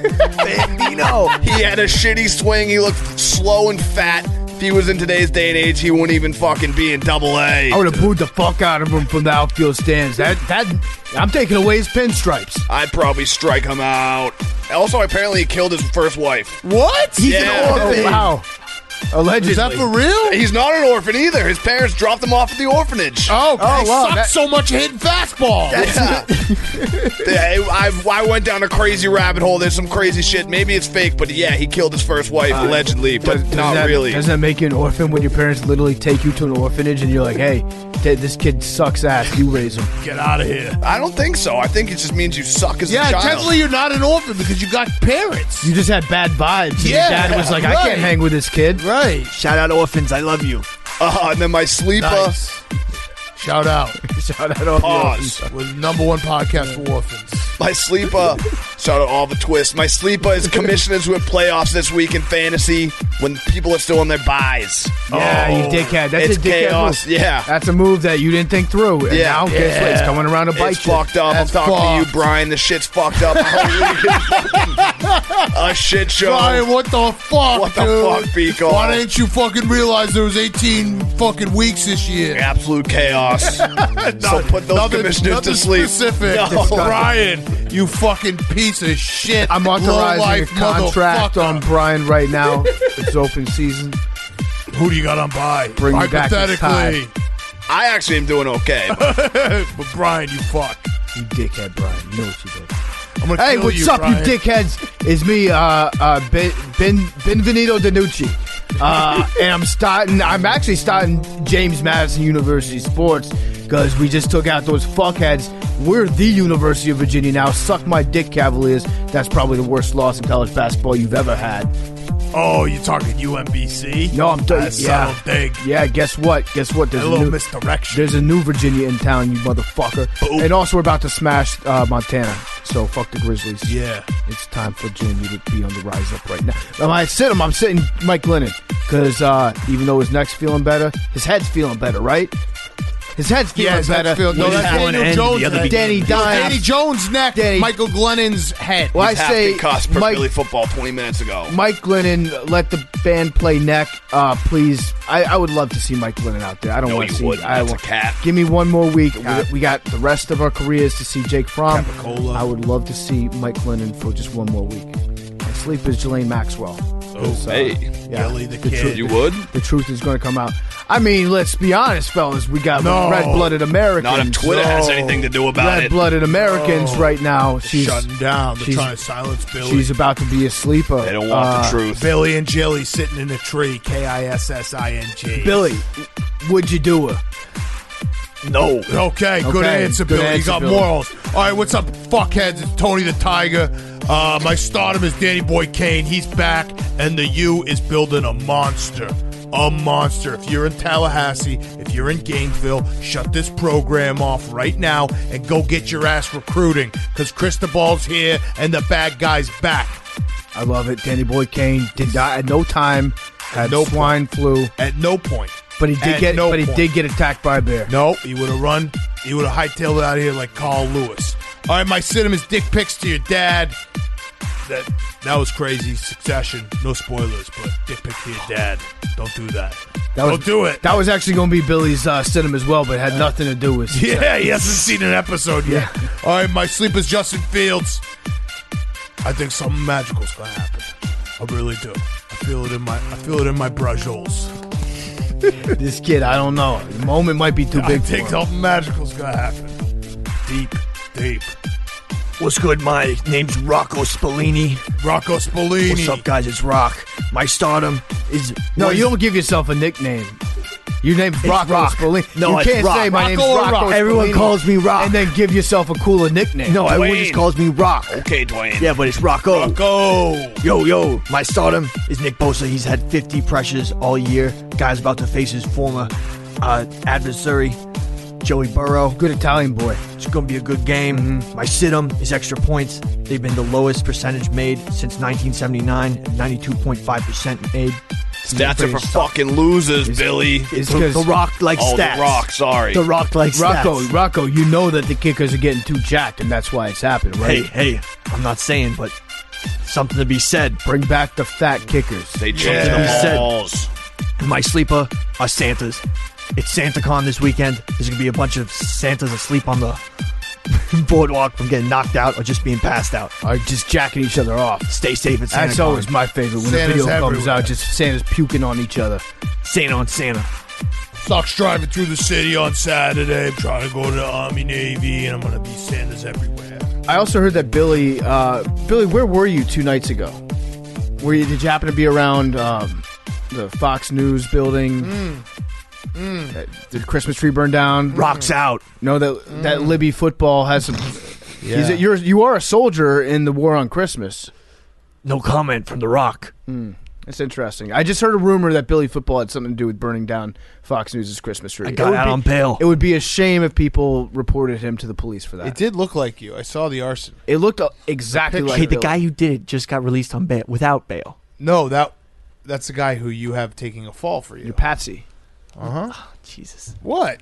You burned That's a a tree. serious crime. I know. Billy Billy got wasn't a triggered. tree. Billy It got was an triggered. ornament. You got triggered. Oh, now you're minimalizing the Oh crime. It's no, not a real what? tree. He knows the details. Yeah, wow. It's not a real tree. How do you know that? It wasn't a real Interesting. tree. It was a decorative ornament. What do you mean? You must have been It really up wasn't close wood. to know that. It looks like a tree to me on TV when I've seen a big cat. Wait, what? Which? It wasn't a real tree. How do you know that though? It was a fake tree, artificial tree. How do But you it- know? Everyone else thought it You was must have real. been really up close. I'm sort of a, like pyramid cone type shape. But did you do? No, I read about it. Oh, interesting. Most arsonists do actually read about their stories afterwards and get really close to it. You can usually find the person across the street. Yeah, they're at the scene. Watching. So it sounds like you've been How keeping high up were the to date on flames? it. No comment. Okay. Billy, burn the tree down. Billy burned the tree. Everyone report him on Twitter. Just not to the actual police, please. Don't do it to the police. Don't report him on Twitter. But he did burn the tree. He did. All right, let's get to our interview. We got Mario Lopez in studio. PFT, you had a quick word before we get to Mario. Yeah, before we get to Mario, I want to talk to you guys about our great friends over at Simply Safe. Part of my take, listeners, get early access to Simply Safe's holiday deal. This is not public yet, so if you've ever wanted to make your home feel safer, there's no better time than now. Our listeners get 40% off their award-winning home security. That's 40% off their award-winning home security. We love Simply Safe. It's got everything you need to make your home safe: indoor and outdoor cameras, comprehensive sensors, all monitored around the clock by trained professionals who send help the instant that you need it. Simply Safe was even named Best Home Security System of 2021 by U.S. News and World Report. You can easily customize a system for your home online in minutes. That's the great part about it. You customize it right online. You can get free customer recommendations. If you want them from Simply Safe, they will provide them to you. And these are Simply Safe's biggest discounts of the year. You can get a complete home security system starting at just over $100. With no long-term contracts, no commitments, it's a really easy way to start feeling a bit more peace of mind. Simply Safe is everybody's favorite home security company. I'm no exception. We love Simply Safe here at Part of My Take. You'll love them too. Check them out right now. Get 40% off your new home security system when you go to simplysafe.com/PMT. That's simplysafe.com/PMT. Get 40% off your entire system. And now here's Mario Lopez. Okay, we now welcome on a very, very, very special guest. It is legend Mario Lopez, AC Slater, America's host. Can I say that? Hey, I'll take it, and I appreciate the nice introduction, man. Yeah. And appreciate you having me. This is cool. I'm a big fan of ours. So okay, let's go. So Mario's here. Saved by the Bell on Peacock. You can stream it now. Check it out. New season, right? New season. Just premiered this past week. Can't believe 30 some odd years later. We're revisiting this. That's a trip. Makes me feel old. That was going to be my first question. Well, no, you're not that. You look great. No, I mean, I can say that, right? You Thanks, look great. Man. You look awesome. awesome. I'll take it. Like, don't take off your shirt, but if you take off your shirt, that's okay, too. You look really good. Yeah, you look awesome. Do you dye your hair? Appreciate it. Little Just for Men action. Okay, same with me. Yeah. But $5, Rite Aid. Yes. Once a month. Yep. The thing is, you can't like just. I'd be cool if it was just kind of like a little bit. You know what I'm saying? But then I'd be looking like Anderson Cooper if it just doesn't go a little bit. It keeps going. Right. Yeah, I like the Polly walnuts and leave the wings in on the side. That would actually be a sick look for you. That might be a sick look. But once you go there, you can't go back. So. I know. I'm stuck because I done it and then I get lazy. So then everyone's like, "Wow, you have so many gray hairs," and then I'll do it randomly. So I'm stuck. They quickly remind you. Yeah. No. Oh, exactly. Every single time it's like, "Yeah, well, I'm 36 and I have 2 kids and I'm tired." Exactly. Okay, what do you want me to do? Hey man, at least you have your hair. Yes, that's true. That's amazing. Good point. You want to hear something embarrassing? I just for men my facial hair. Oh, this week. Okay. That is embarrassing. It's Looks very good. embarrassing. Yeah, thank you for saying that. I can tell that you mean it. Yeah. I I can't tell. I didn't know you could do that. Yeah. Good to know. You can Note do to that. self. Yeah. Turns out you can. Yeah. Not really what they're going for, but Yeah. I'm trying to look as white trash as possible. All right, so my first question was actually about Saved by the Bell and the fact that, like, did you ever think that we would be sitting here in 2021? Not only were you doing our new Saved by the Bell, but it's still just as relevant and talked about as it was, 30 years ago. It's crazy. It is crazy because, that's a long time, 30 some odd years. And, you gotta remember it was a Saturday morning show, so it was for little kids. Right. Right? Our competition was like Bugs Bunny, and we were talking about real vanilla stuff. Yeah. And our EP was a strong born again Christian, and there was like no cussing signs on set. I mean, it was, again, like little kids. So it tripped me out that it even caught on with teenagers. Right. And much less young adults. And that it would still be around all these years later, and the fact that we are revisiting it with like this whole new reimagining. Now the new the new 2.0 version, lot bigger budget. Yep. It's like next level as far as production is concerned, and we're blessed to have like Tracy Wigfield, who's Emmy award-winning showrunner. She did like 30 Rock, Mindy Kaling show, a bunch of shows. Nice. And she was a fan, so I think she's done a really good job of like blending the nostalgia with like this new modern take. So it's much hipper, edgier. Okay. Cooler. And my character's cool to play because he's like one of those dudes, and we all know him, like that are stuck in his era, wears the same clothes, listens to the same music, has the same game. You know what I mean? And it's peaked in high school. There you go. Exactly. Yeah, He's sort of like the Al Bundy, like Yes, so. yes. Which is a fun guy to play. Yes, Yeah. absolutely. If you did peak in high school, you're kind of a nerd. Right. Yeah, so like I love Slater. Slater was Thanks, one of my man. favorite characters. It's interesting that you mentioned like the Saturday morning aspect of it, because a lot of people in my generation, I think I know it at least as being an after school show. Like I get home from school and I've got syndication. Syndication, right? That's when it really kind of started taking off, which tripped me out because you're right. It didn't like in Saturday morning, like we did fine for Saturday morning, and we did well, but not until it went into syndication and kids after school started watching it, and then it really I guess took off or whatever. Are you allowed to cuss on set now? Yeah. Did they change that? Yeah, up? we don't have the same. Good. We're not that I want to be walking around. Right. What would you dropping say F-bombs. though? Like, is the reason that it resonated? I it's very odd sometimes to think about like what are the shows and what are the things that stand the test of time. And Saved by the Bell is absolutely that. Is there any?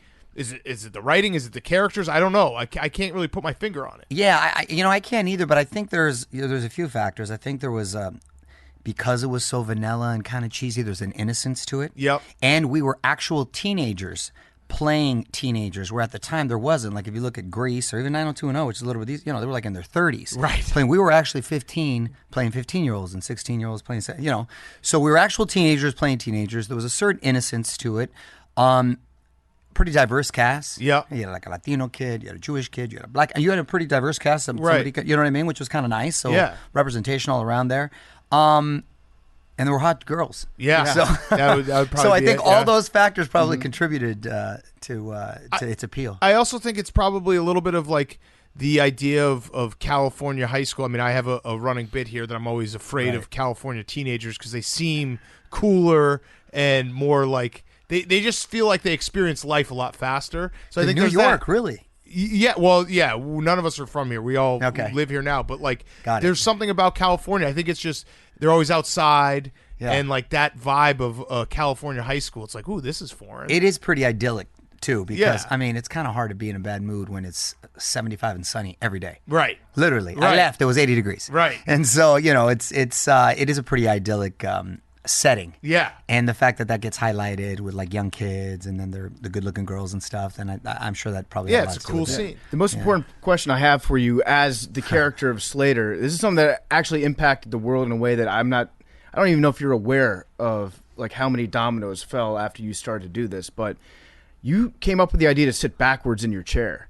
And that was just cool as shit. Like, was that you, or was that the director that's like, hey, Slater should sit backwards in his chair because he's cooler than everybody? No, that was me. I tried it. So the character was written to sort of be like Travolta in Welcome Back, Kotter, like that Vinnie Barbarino character. Yeah. Kind of like a streetwise kind of kid. And so I try to do little things that I thought were cool at 15 at the time, spin on the chair and rock a tank top with Z Caparicis. But the crazy thing is when we got the parts, they asked us to write down all the list of like activities and hobbies that we were into. So he was just supposed to be like the street kid whose dad was traveling around like an army brat. But I wrote down, so my mom put me in a bunch of different stuff to keep me busy and out of trouble growing up in the neighborhood I did, and it worked for the most part. And so, I wrestled, played the drums, I danced, did karate, all this stuff, and they incorporated it into the character. He wasn't supposed to be all that, so they just did that. That was more me. Now, I like that. Did you actually wrestle? Yeah, I did. Because I had a question about that, the famous fight between you and Zach. Yeah, I choreographed that. I'm always proud to say. Okay. I choreographed that. But pretty good at 15. I have a problem with it if you watch it, and we'll make a clip of this. Okay. Like, a wrestler never lets the other guy get up like that. He got Yeah, up no, I pretty know. easily. Well, I had to stick to the script. Okay, because I was going to say that you had him in script is prime, good. like rear naked choke territory. Yeah. He never, like, if that was, if you were a true, like, no one wants to ever get in a fight with a wrestler because Right. they'll just take you down and submit you. The ground and pound. Right, and you kind of you were, maybe that was like the beginning of UFC because you were cool with fighting, throwing some hands and not actually wrestling. Yeah. I like to throw hands because I box too. So Okay, I do all right, So so there it boxing, is. those are my sports. Yeah, really, so like you the are an combat MMA. sports. Yeah, that was the first MMA fight. So I liked it, and so no, that was fun, man. So it was written in the script, and I said, hey, I can choreograph this, and we can, it was supposed to be kind of even, and we go back and forth, and so we just kind of did it really quick, and then I like that people kind of dug that. Yeah, you have a hell of a job because you took a nice shot and you didn't even Right? flinch. Yeah, good beard. Yeah. I have another thing to dig into here about an inconsistency on Saved by the Bell in your character. Okay. So you played football, We know that, right? Yeah. Sometimes you wore the number 6. Sometimes you wore the number 73. Right. Did they switch positions? That was pointed out to me. I don't even remember, to be honest. Maybe the other one was dirty at the time. I don't even know. I don't think there were any consistent. Because that's like an offensive lineman and a wide receiver. No, right, exactly. Yeah, exactly. Very different. I know. Like, for the record, though, like, what position did AC Slater play?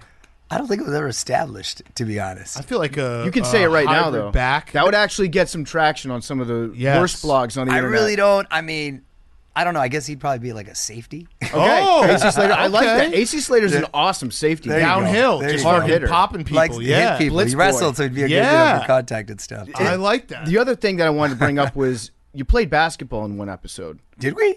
Yeah. No. You were on the basketball team for one episode. No. Was I? Yeah, and you were also a wrestler. That's the same season. That's the same season, exactly. That doesn't. I really don't remember that. I swear. It really broke the fourth wall believability. Yeah, for me. yeah. You were just I that didn't- good of an athlete. Did we play? Yeah, it was like one in the morning. I think we played. No, I don't know. I don't remember. I swear to God, I don't remember that. I don't know if you play because I always think like basketball of '90s sitcoms. I think of Fresh Prince of Bel Air, Yeah. then playing basketball. So here, I'm just going to show you a still. Oh wow! Oh, I believe you. I just don't Yeah. remember. Hang on. This is All right, important. in that funny. picture right there, you're rocking base. You were 23, rocking the basketball jersey. Oh, So either that or you're stealing valor. You took mean it I from was somebody 23, the number? I Yeah. wasn't 23 years old. I was Yeah. 23, Yeah. the number. Yeah. Yeah. Got it. Yeah, you were Okay. number 23. who was the funny. best cameo that came by the set, and why was it Jim Harbaugh? That's right, Jim Harbaugh. I love me some Jim Harbaugh. You better And have then he remembered was, that. Yeah, of course, I do remember Okay, that. I all do right, remember good, that. And then he good. later went on to be a Charger too. And Yes. I'm a Charger fan. So yeah, and he great guy. Yes. Great guy. I remember I actually partied with Jim Harbaugh too. Really? We ended. Yeah. Later on, there was like some golf tournament, whatever, and it was in Michigan. And Yeah. How'd you golf? oh, my golf is trash. I never have time. Okay, I never have 'cause time to play. we but played but in I a- like to party and have fun out there. you Yeah, know? we played the most he's ever been disappointed in anyone ever was we went and did his charity scramble a few years ago in Michigan. Yeah. And it was probably the same tournament that I did. Yeah, it years was ago, it was 4 of us, and it's obviously when you have 4 people playing best ball, you should have a really good score. He Right. asked our score at the end, and we're like +3, and he was like, "What do you mean?" And I was like, "Well, we're all really bad." Yeah. So and he just drove away and was I'd like, fit "I right can't in with you believe I guys, and invited that's you." my Yeah. kind of thing. And Yeah. the irony is, I actually have a golf tournament. Really? Yeah, it benefits the St. Joseph's Hospital where my kids Okay, were born. okay. And it's for a good cause. And I told him, I say, hey, I don't play golf. I don't. So golf's like, it takes up a lot of time, so I don't really have enough time to, Yes. to do all that. And I figured I'll play when I'm older and my body's broken down to decrepit. I'm too active right Yeah, now. I like wh- to do boxing and jiu-jitsu and all that. But I have a tournament, but I don't really play. I go out there and kind of hack a little bit. And Yeah. and I make sure everybody has a bottle of tequila in their cart, and we have a good time. I like my kind of place. I like that. Yeah. Wait, Yeah. so you are a busy guy. What is like a day-to-day schedule? Because I feel like you are America's host. Thank you. I appreciate that. Like every hosting job, it's like, well, Mario can do it. Yeah. Like he's awesome. At it. We've been keeping busy, so I feel this last like year or so in the pandemic, it's been like the busiest time of my life. But to answer your question, so I'll get up. I got 3 kids. I'll have breakfast with all of them. I head out, and I either box or do jujitsu every day. Oh my god. Or at least Monday through Friday. Okay. Saturday, or the weekends, I try to take a break. And, Oh, wow, I'll lazy. do something else. Yeah. Well, I'm going to take a break from working out. I'll do a break from that. I'll go do something with the wife or a spin class or just give the body a break. So I'll get up. I'll go. Usually Wait. You just said you'll do a spin class to give your body Yeah, a yeah, break. right. Yeah, well, I just wanted to make sure as everyone opposed to heard that. sparring, because that Yeah, gets yeah. tough. You know, Right. at my Okay, age, especially, got it. you got it. You know Yeah. what I mean? So the physical contact, I'll give that a break. So I'll get up. We have breakfast with the kids. They go to school. I'll go to Mondays. I'll go box, and then I go do my radio show. I have a nationally syndicated radio show I do with my wife called On with Mario. Okay. For iHeart. So we do that. Then from there, this is all at Universal. Then from there, I go do Access Hollywood, which is at night, right? The World of Entertainment. I'll shoot that. And then after that, I'll do a show called Access Daily, which is sort Okay. of like a Regis and Kelly. And I'm cooking, I'm dancing, I'm eating and drinking, I'm talking to celebrities. It's that sort of that vein. So that takes up probably the most part. Then after that, for like this last 6 months, I did Saved by the Bell. I'd go shoot Saved by the Bell.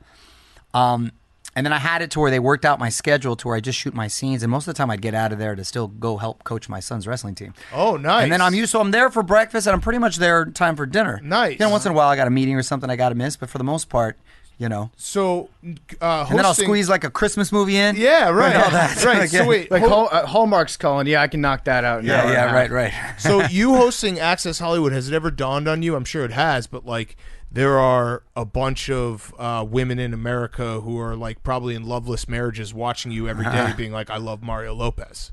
Oh, thank you. I appreciate that. I'm boss. not that, but yeah, I would imagine like there are certain, like we have Rob Lowe on the show. Rob Lowe has said many times that like he found out very quickly that he can do tours across America, and it's like 40 to 60-year-old women show up and they love him.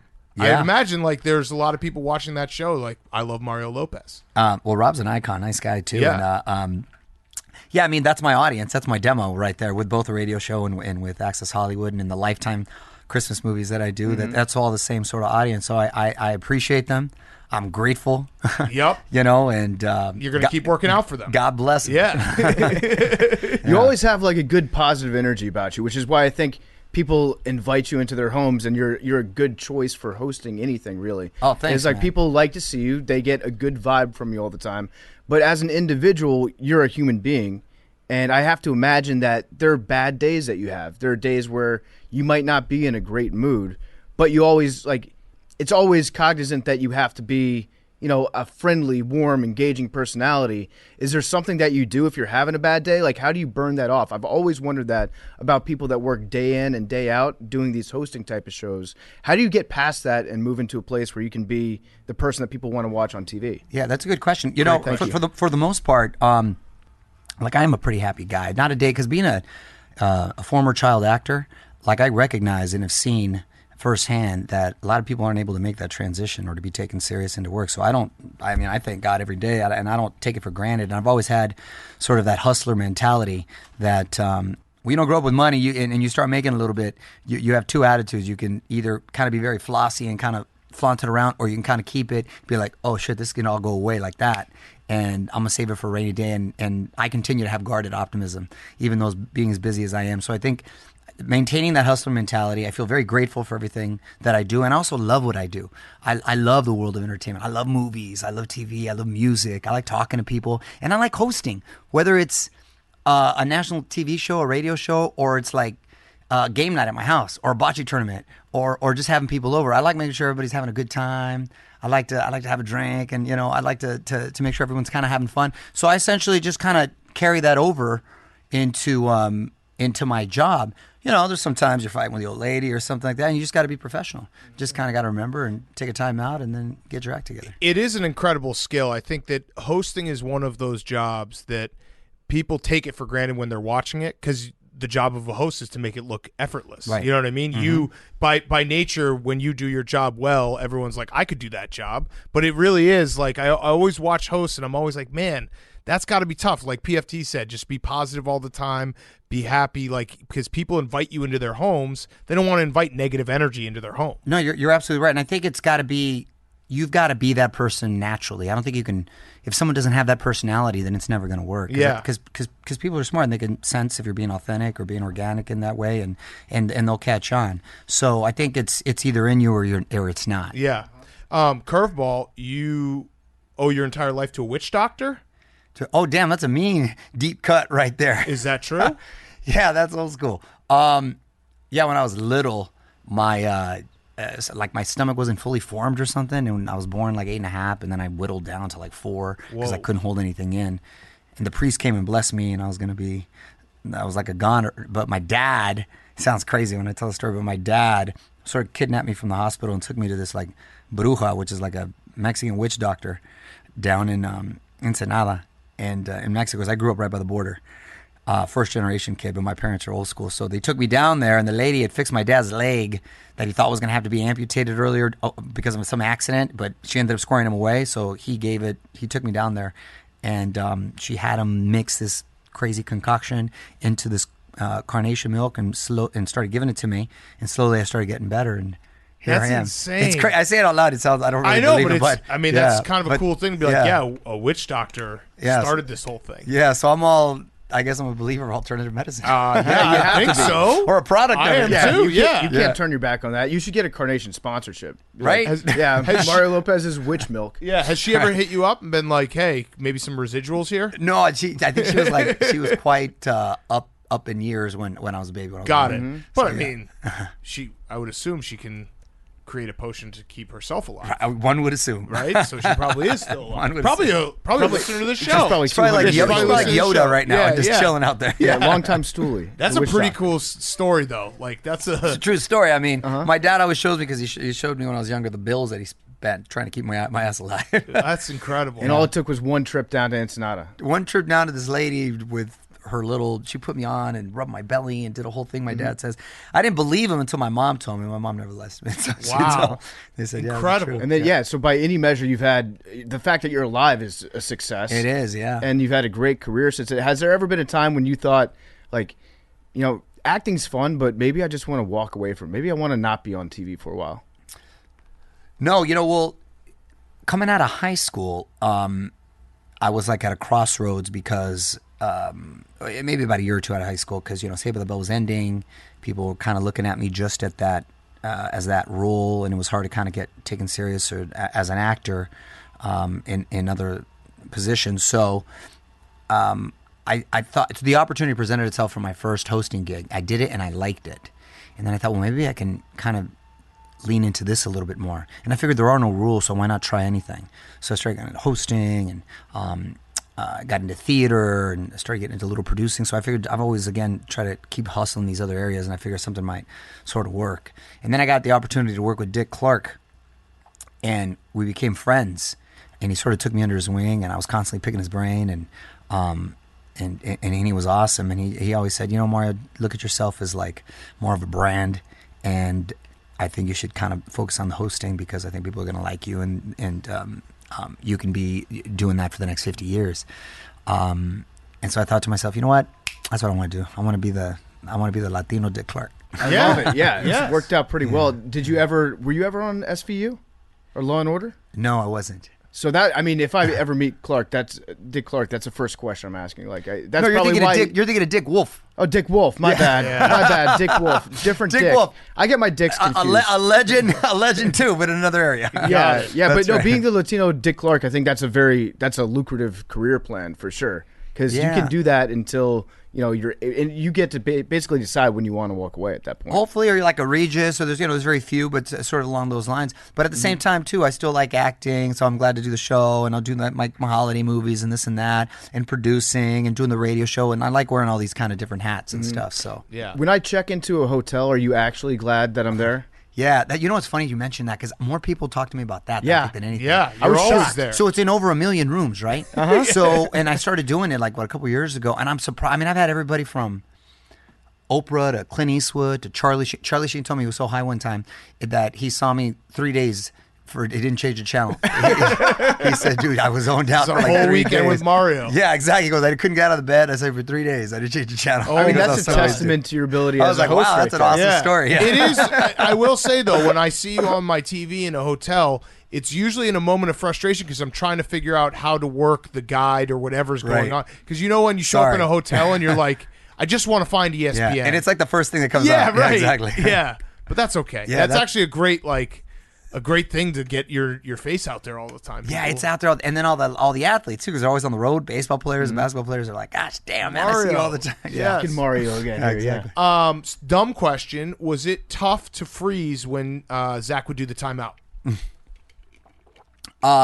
No, sometimes you try to crack a little smile and stuff, but it wasn't because it wasn't for a very long time. It I was feel a like long that would be time. tough. I think that would be Yeah, tough. you naturally just move a little bit when you breathe, and then Yeah. Right. like you start laughing. That's why I can't The- be an actor.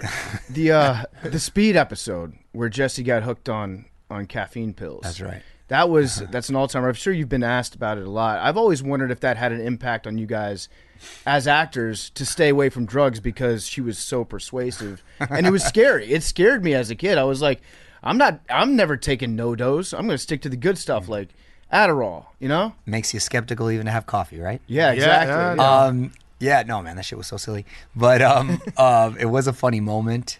I'm trying to remember the episode too. Oh yeah, that's when she started singing "I'm So Excited," huh? Yeah, I'm so Yeah, excited, that's so right. scared. So That's right. scared, Yeah, yeah. I'm so scared. That's right. It's Yeah. used in memes and People everything. ask me, I forget, because I barely remember what happened last week, much less 30 years ago. But So, do you have a favorite episode? Because I introduced you outside, and you took a picture with that crazy guy, and I said I would ask the question for him, but he has a blog series What is it called? It's ranking the Saved by the Bell episodes to their corresponding steakhouses.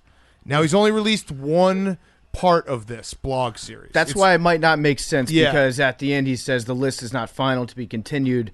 Stay tuned. That was two years ago that he started it. Okay. Ranking every Saved by the Bell episode in tiers of corresponding steakhouses, part 1. So he's only done part 1. I think it's got to be about 5 parts, and that was 2 years ago. But do you have an episode that you think, like, that one is one of my favorites? And also, what type of steakhouse would it correlate to? You didn't think you'd get this question. No, I can honestly say I've never been asked that. I gave you a little warning, though, when I was like, when he looked at you, and I was like, take it easy, Rico. And he, like, I had that moment, like, I'll ask him the question. Don't worry, because he's been kind of hounding me. Yeah. Like, you got to ask. I like the way Rico thinks. Yeah. You know, no, you don't. I mean, I got to. You met him for 3 seconds. Right. That's why. You made a good impression. Yes. You know, like, because I've been asked a lot, like, what's your favorite episode? I don't. They're all like a blur. The only things I remember is I like when we got to leave set, like when we were at the beach. Okay. When we did a couple movies. Those would be like a Gibson's. Or like, okay. Yeah, I don't know where like else. In Chicago? Yeah, where big, else? Everything's real big there. Yeah. Yeah, like I said, they'll be like, okay, we'll go with the Gibsons. Yeah. And then we were like in Vegas and Hawaii. Anytime we're on location, those are always my favorite. Okay. What about your least favorite? Did you have one looking back where you're like, man, I kind of lost the plot on that one when they got Screech kidnapped by aliens and then had to fight the government to get him back? Did he get kidnapped? Yeah. No. You really don't remember much about those episodes. I really don't. Well, I'll tell you the time capsule. I don't remember. The time capsule episode is the 86th rank episode, and it's Outback Steakhouse. So. Oh wow. Yeah, that's disrespectful to Outback. Yeah. Outback's delicious. They got the bloomin' onion. They do. It's a great. No, there was the one you found, like a video camera, and then some tabloid was paying money if you could get footage of aliens, and so you and Zach dressed Screech up, and then you took the camera and you filmed him. And then Screech got kidnapped by the government.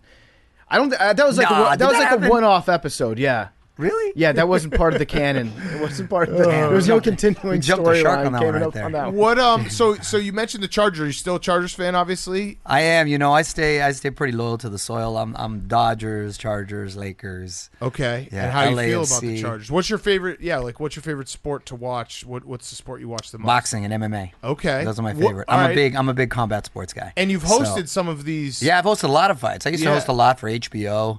Both in English and in Spanish, back when HBO had boxing. And then for Top Rank and the international broadcast, did it for Triller. When Tyson fought, when kicking those off. I was supposed to do the one this last one, but I couldn't because I was working. And so, it's, you know. What do you think about those? Because I have the opinion that anything is good for boxing because boxing has had a lull.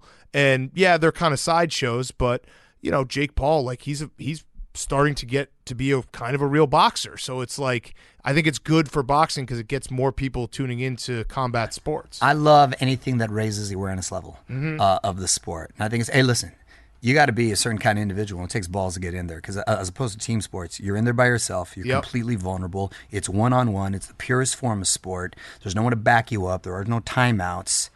It's as real as it gets. Yeah. And you find out what you're really about. And I love it. So I respect anyone that gets in there. So yeah, both boxing, MMA. I train jiu-jitsu and wrestle and box every day. So those are the ones that are my favorite. And there's nothing like it. And I've been to all the other games and all these sports, but there's nothing like that kind of energy when the guys come out of the tunnel and they're going to enter that ring. Agreed.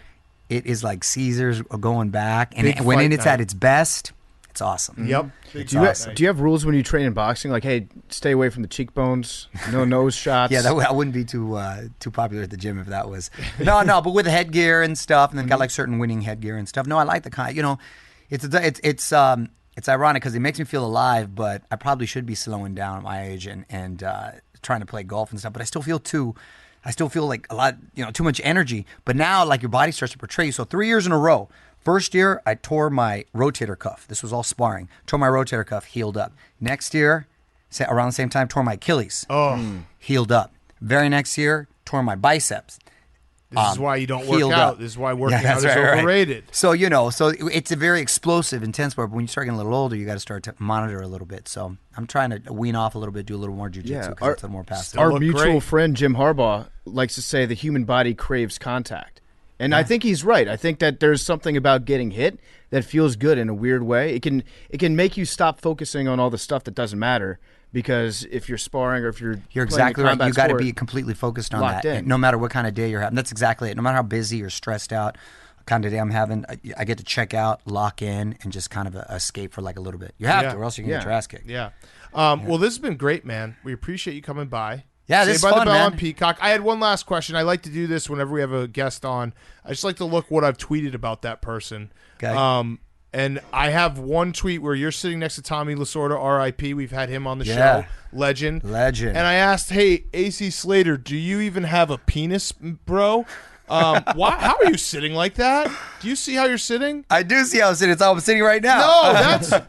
Look at this. His knee, I've never seen legs cross that much. It's like a almost a straight line of leg. Like, how are you sitting like that? That's how I'm sitting right now, bro. I don't think that was a certain camera. All right, angle or okay. something. Well, that was the only tweet I could find. Yeah. That's funny. He was awesome though. Hey, one thing I just want to throw out there in case there's any well, guys too, but any ladies listening, I'm real proud of my daughter because she is starring in a Christmas movie with me this next Friday. Oh, hell yes. Called Holiday in Santa Fe. It's Friday, December 10th on Lifetime. So, we're in the season right now. So I just want to make sure we get that out there because So is she going to be... she's 10 years old and she rocked it. Is she really trying to be like a child that... Like, how do you feel she's, about that? She's not. And, well, at first I was like, I don't want to necessarily encourage my kids, but I'm not going to discourage them if they're into it either. So these opportunities sort of presented itself, and I just kind of ran it by her. She's like, yeah, okay. And she's been killing it. I mean, that's an awesome moment to be able to work with your daughter. Like, yeah, that's it's great. very, very cool. So that's why I want to make sure hopefully people check it out. Yes, It's really cool. absolutely. Go look at it. Absolutely. I do have one last thing. I can't believe we didn't bring this up yet. How difficult was it for you to get into character as Colonel Sanders? Oh, yeah. Oh, that's funny. We did that. I can't believe that, that became like a thing after, that was for Lifetime. We did it as a joke. Like a lot of people, Rob Lowe, a bunch of people have played in. Yeah. But I did it, and we did like a novella take on it, and it was pretty funny, and I guess it kind of caught on. Yeah, I mean, you were sexy Colonel Sanders. That's it was. funny. I think it really caught everybody off guard, but they're like, you know what? In a weird way, I kind of want to watch this. That's funny. That's funny. That was funny, man. We shot that just in a weekend. And then they sort of, they put it out there and it became a thing. So they're trying to revisit it and stuff. So see if it can be. It's obviously campy and, all in good cheesy fun. Yeah. I love it. Yeah, right on. What do you bench?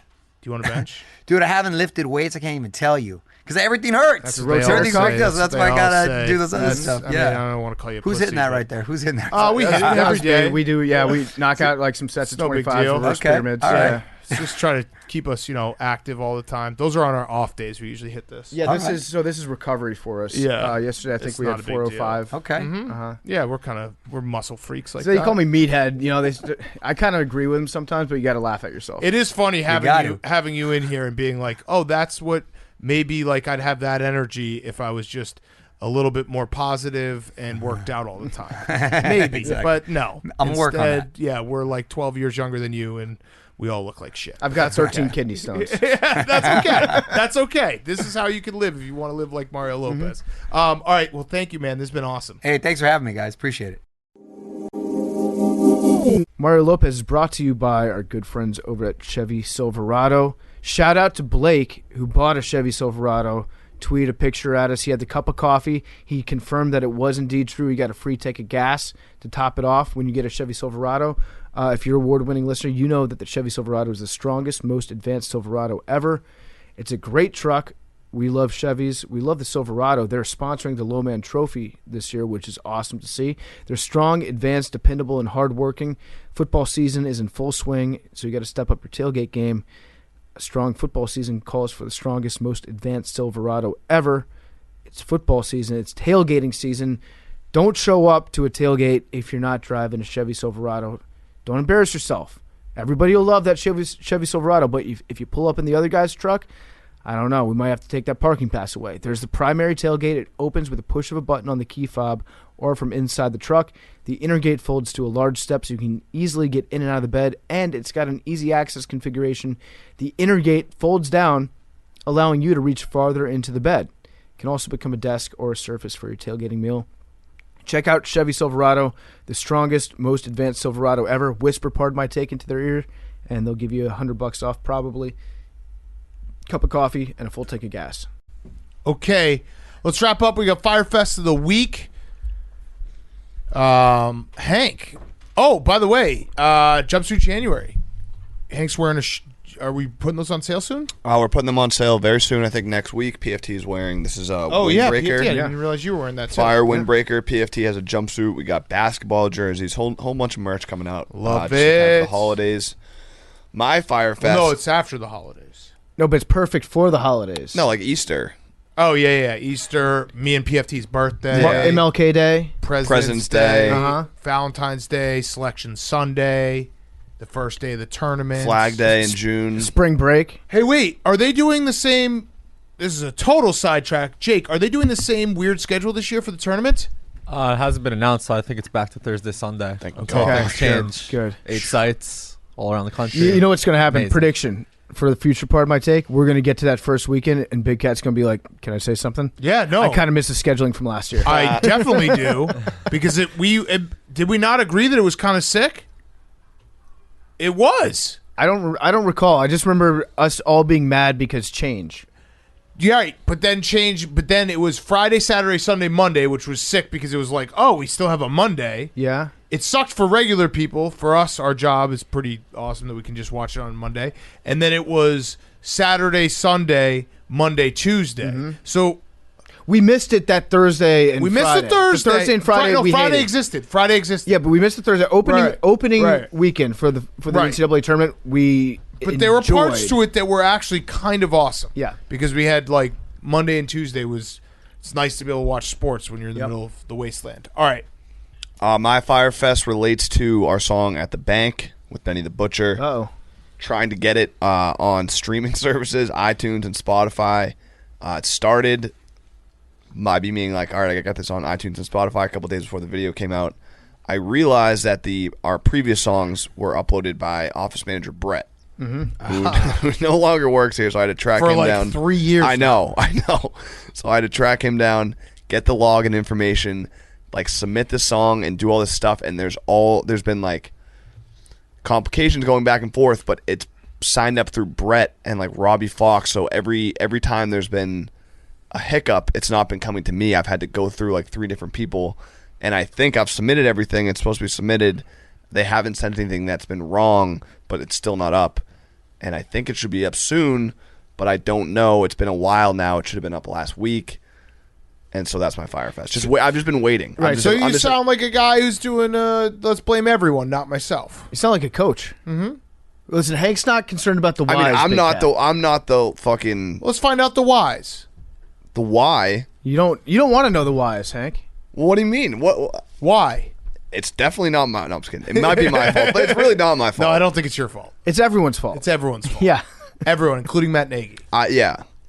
It's But everyone's fault. Check. It should be out there eventually. Okay. Hopefully. You know what? It will be. I can guarantee that it will be up there Before, So, someday. for summer. Office manager Brett has uploaded also all the punk songs, like My Real Girlfriend, which has like a shitload of listens somehow. And every like quarter we get an email being like, "Hey, Office Manager Brett owes you this many thousands of dollars." I for the have streams." I got the login information. There's like $10,000 in the account. Yeah, exactly. Crazy. So, sorry about the delay, but you know what? Once it's up, run It'll it be up. It'll be up soon. It will be up. I'm not going to say the S word, but it will be up. by Flag Day. Yes. Okay, got Day it. after my birthday. By- my we'll- parents' we'll call anniversary. it- Shout out to my parents. It'll be a bank Shout out to holiday, parents. national bank Shout out holiday. your parents. If they had never met, then maybe this song would have already been out. Yeah, true. All right. PFT. Actually, it's funny that you guys brought up the jumpsuits because my Fyre Fest was going to be like I don't want to. Let's leave the past in the past when it comes to jumpsuit January. I love jumpsuit January. I know that the last couple years there's been less commitment to jumpsuit January running through the end of the month. I would like to renew our commitment to jumpsuit January. I went out, I bought like $500 worth of jumpsuits the other night. Yeah, I mean, And then I realized, wait a second, I did this and will probably not be wearing jumpsuits through the second week of January.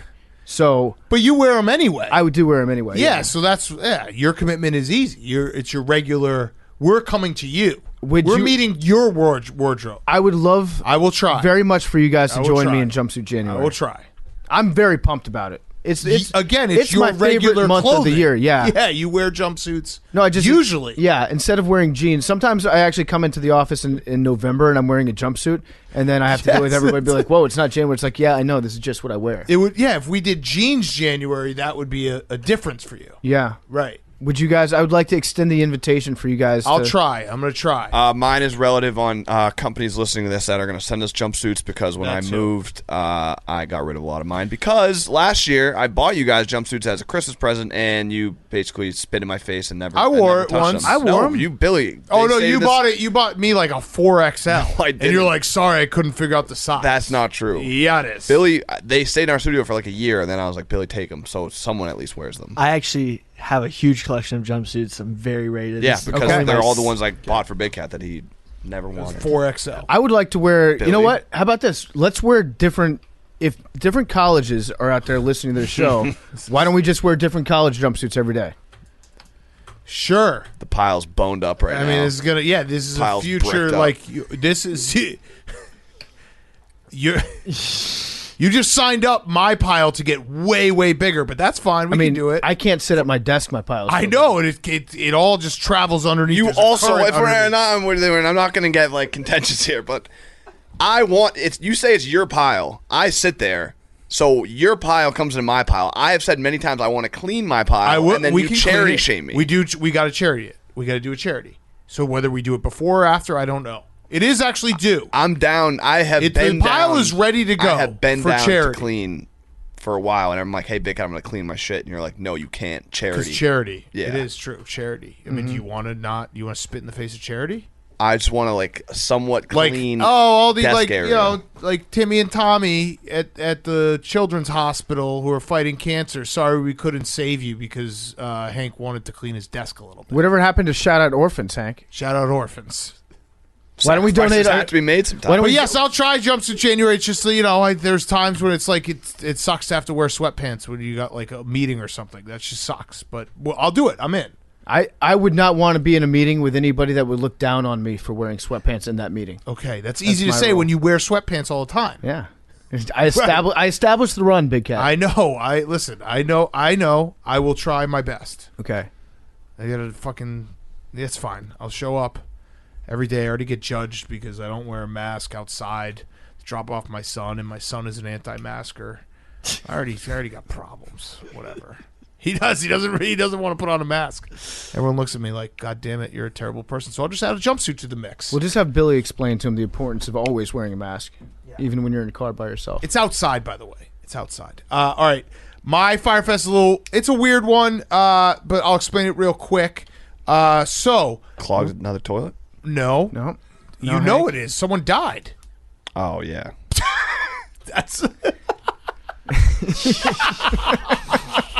I didn't know you were doing this for Fyre Fest. yeah. I said I was going to do it for Fyre Fest. Yeah. Got it. But he would actually have I enjoyed rescind my this moment. comment. He would have enjoyed this moment. Anyway, it's kind of a weird story because obviously everyone knows Wingnuts. The reason we got put onto Wingnuts, we never would have been put onto Wingnuts if it weren't for this guy in Buffalo named Joe, who 68-year-old veteran who found our podcast because his nephew put him onto it a few years ago, was a loyal AWL. I actually went back and I looked. So he tweeted at me, and I could tell right away, this was a few years ago, this is a guy who doesn't really understand Twitter, but he wants to be a fan of ours. He wants to interact with us. His initial tweet was, "Hey, Big Cat, Joe here from Buffalo, maybe your oldest AWL. Haha, I had been listening to you since you guys came to Buffalo for the game, and I must say you are fantastic. Hilarious show. You've got real talent there, buddy. Send PMT my regards. He's cool too." The number 2. And then he followed up with, "Tell PFT I'm sorry I got his acronym wrong." And another tweet. That's nice of Yeah, him. right. So it was just it's kind of a sweet thing. The world is a cynical place. It's terrible. It was cool to interact with someone like this. So Joe and I became friends online. I know that sounds weird. I went actually back on his DMs and looked through all of it. We've been discussing the Bills and Wingnuts and football and everything for 3 years now. So when we went to Buffalo this summer, he said, I actually used to live next to Ed and Alicia. He used to be their neighbor. And he was like, you got to go to Wingnuts. And that's how we ended up going to Wingnuts.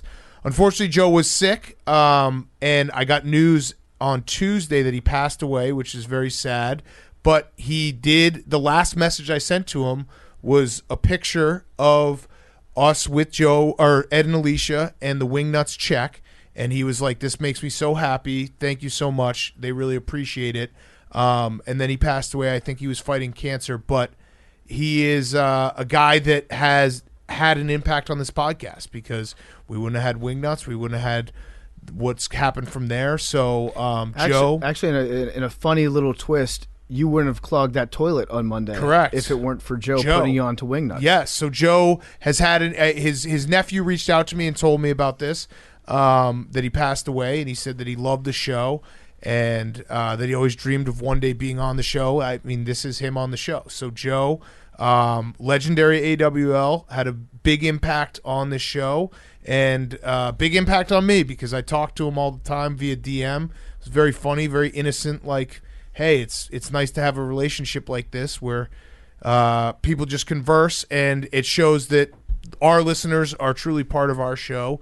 And shout out Joe. I'm giving him honorary football guy of the week. So I love it. And thank you, Hank, for ruining the start of this. I thought it was beautiful. No, Joe would have loved it. I thought he loved the show. If he loved the show, Joe he would have loved loved you clogging He toilets. would have loved that moment. I think the last 3 minutes have been that's something that Joe would have liked to listen to. His second to last message to me. So the last was about the check, and the second to last one was he said, "Go wash your nipple." That's how I ended up in the hospital. Talking about the video of the Bills fan licking my nipple. So, that's the kind of sense of humor he had. Veteran. I think he was in the Vietnam War. Joe, legend of Buffalo. Shout out Joe and his whole family. And he's honorary football guy of the week from heaven, where I'm sure they serve Wingnuts in heaven. That's probably all they have. That was a Tucker Max book, yeah. Yeah, Wingnuts in heaven. But yeah, shout out Joe and shout out all the AWLs. You guys are part of this family, and we appreciate it. All right, Billy, try to follow that. Did you have anyone that you were friends with die? Fox News Christmas tree. Did you have anyone that you talked to? I went back. It was actually a little weird because I went back and I looked at it, and Joe and I talked every week a lot. So shout out Joe. I'm gonna miss him.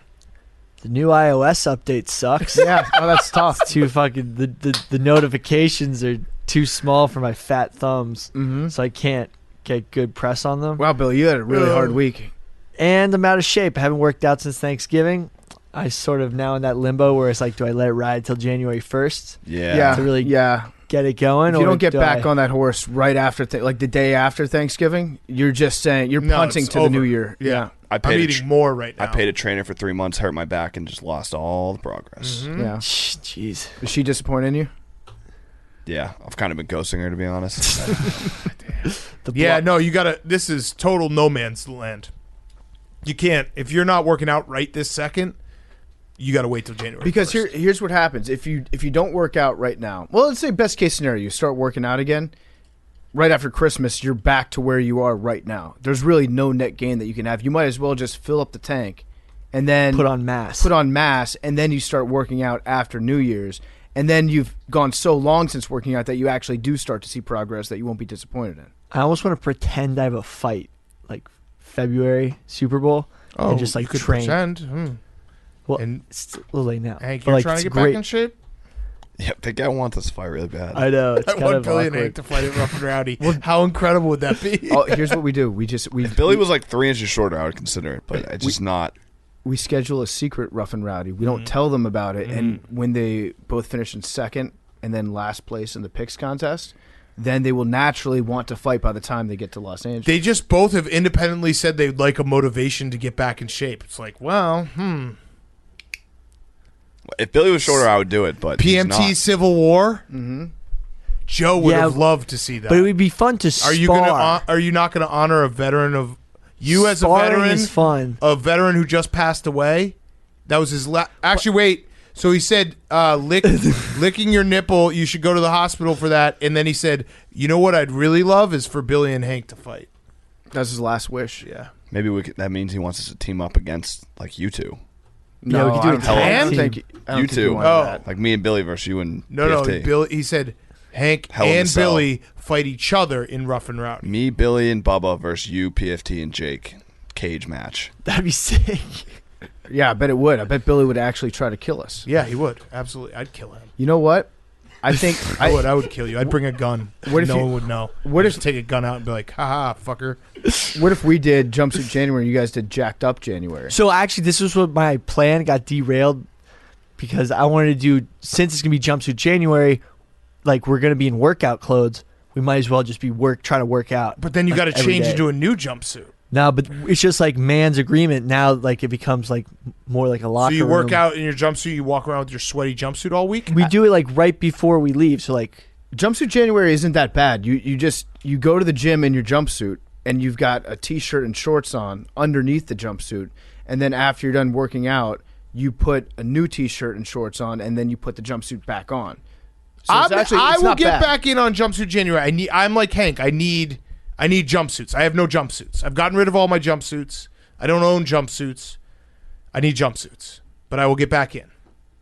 Also, I just always fucking lose my wallet and my phone, but I'll figure that out. I'll be a fanny pack. There we go. Fanny Now we pack. figure it out. Because really it comes down to there's like 1 or 2 times during January that I feel like an absolute fool when I'm wearing sweatpants around a bunch of people who are actually wearing jeans and like real clothes. And then also my phone and my wallet fall out of my pocket. So if I do the fanny pack, then I'll look even more ridiculous in those few meetings, but I can deal with that. zippers. Okay. No, I'm going to do the fanny pack. Yeah, I like it. I like it. I'm going to look even more ridiculous. That's my solution. And we also work out. And I put you guys all on a New Year's supplement routine. Joe said also, Big Cat, never work out again because you look great as you do. Although- also take the Bills plus 3.5. Actually, another Fyre Fest for me and Big Cat. Speaking of looking great shirtless, got this text from recurring guest Booger McFarland last night. Mm-hmm. It was just a picture. He just sent me a picture of Big Cat shirtless in the parking lot with there was no caption to it whatsoever. He just sent a picture of Big Cat, and then I told him, because I got Big Cat's back. Thank you. I said, that's 215 pounds of twisted steel. Mm-hmm. And then Booger said, if he's 215, you're 6'5".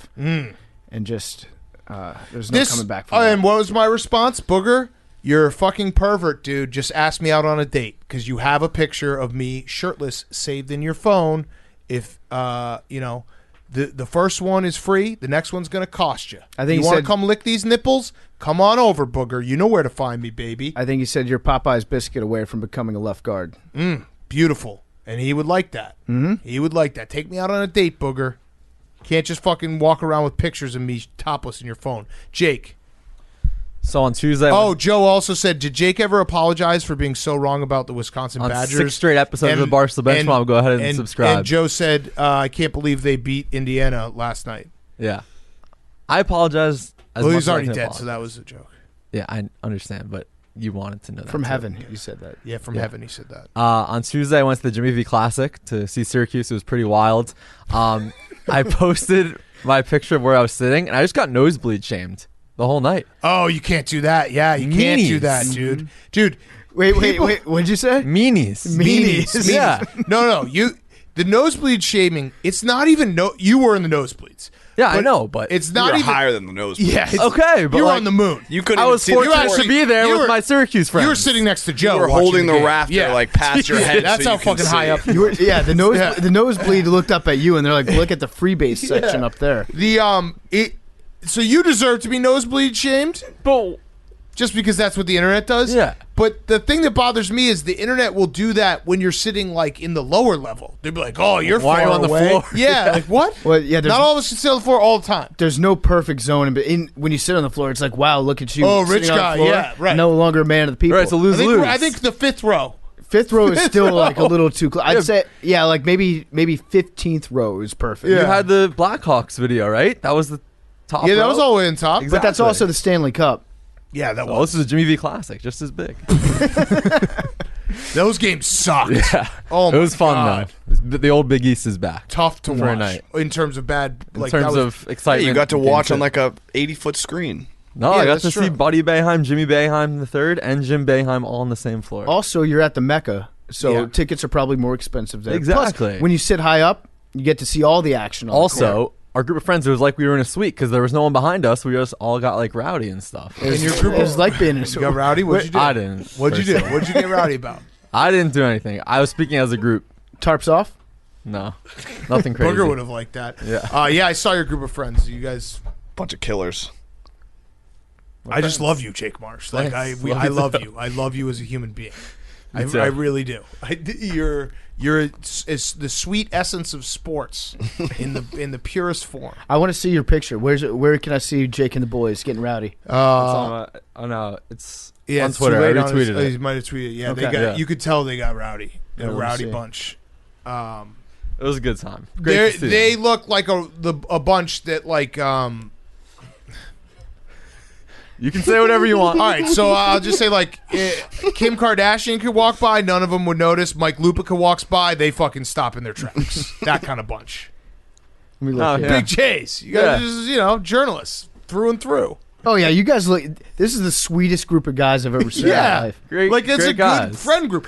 I saw Jake's friend group. What did I say to Hank? Hank and I were laughing about it. We're like, Jake's friend group, they are definitely like supportive of each other.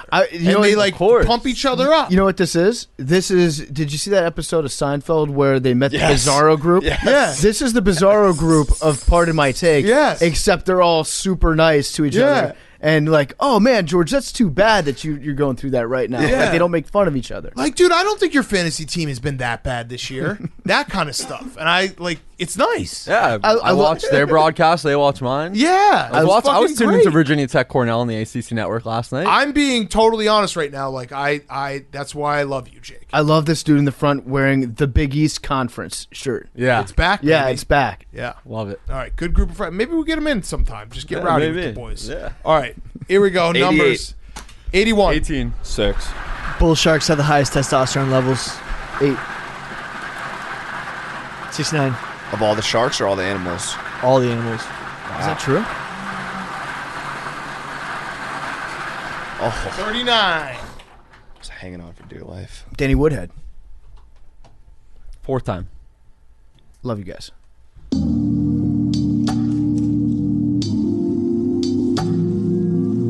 So the other day, one of my buddies comes up to me and he says, "Hey man, I never see you at the club."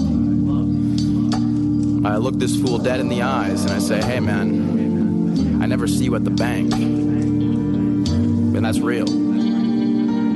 Big cat, big stacks, big balls. Addicted to the bank, I got withdrawals. I want it all tip jars and the gift cards. It makes my dick hard as a fucking brickyard.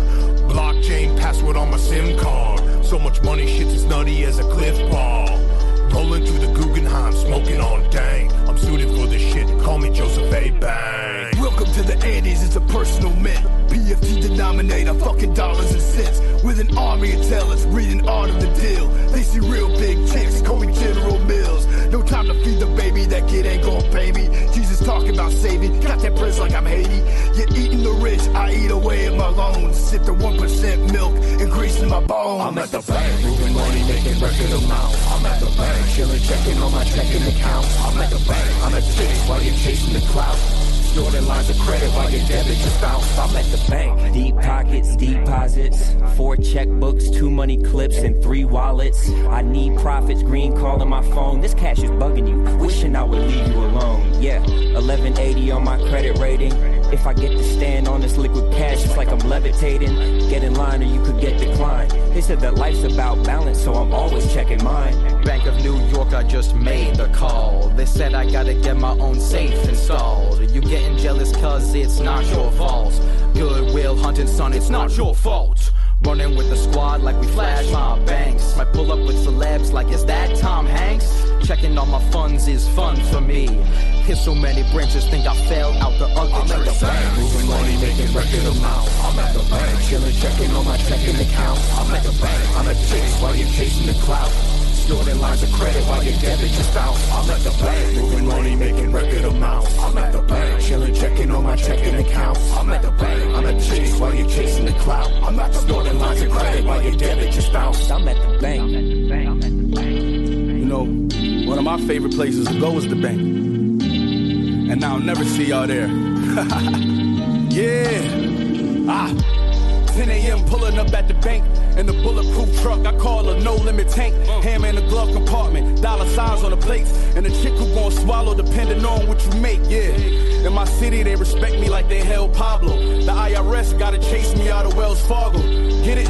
Cause all we know is trap. So much dough gets stacked, we like Goldman Sachs, the butcher.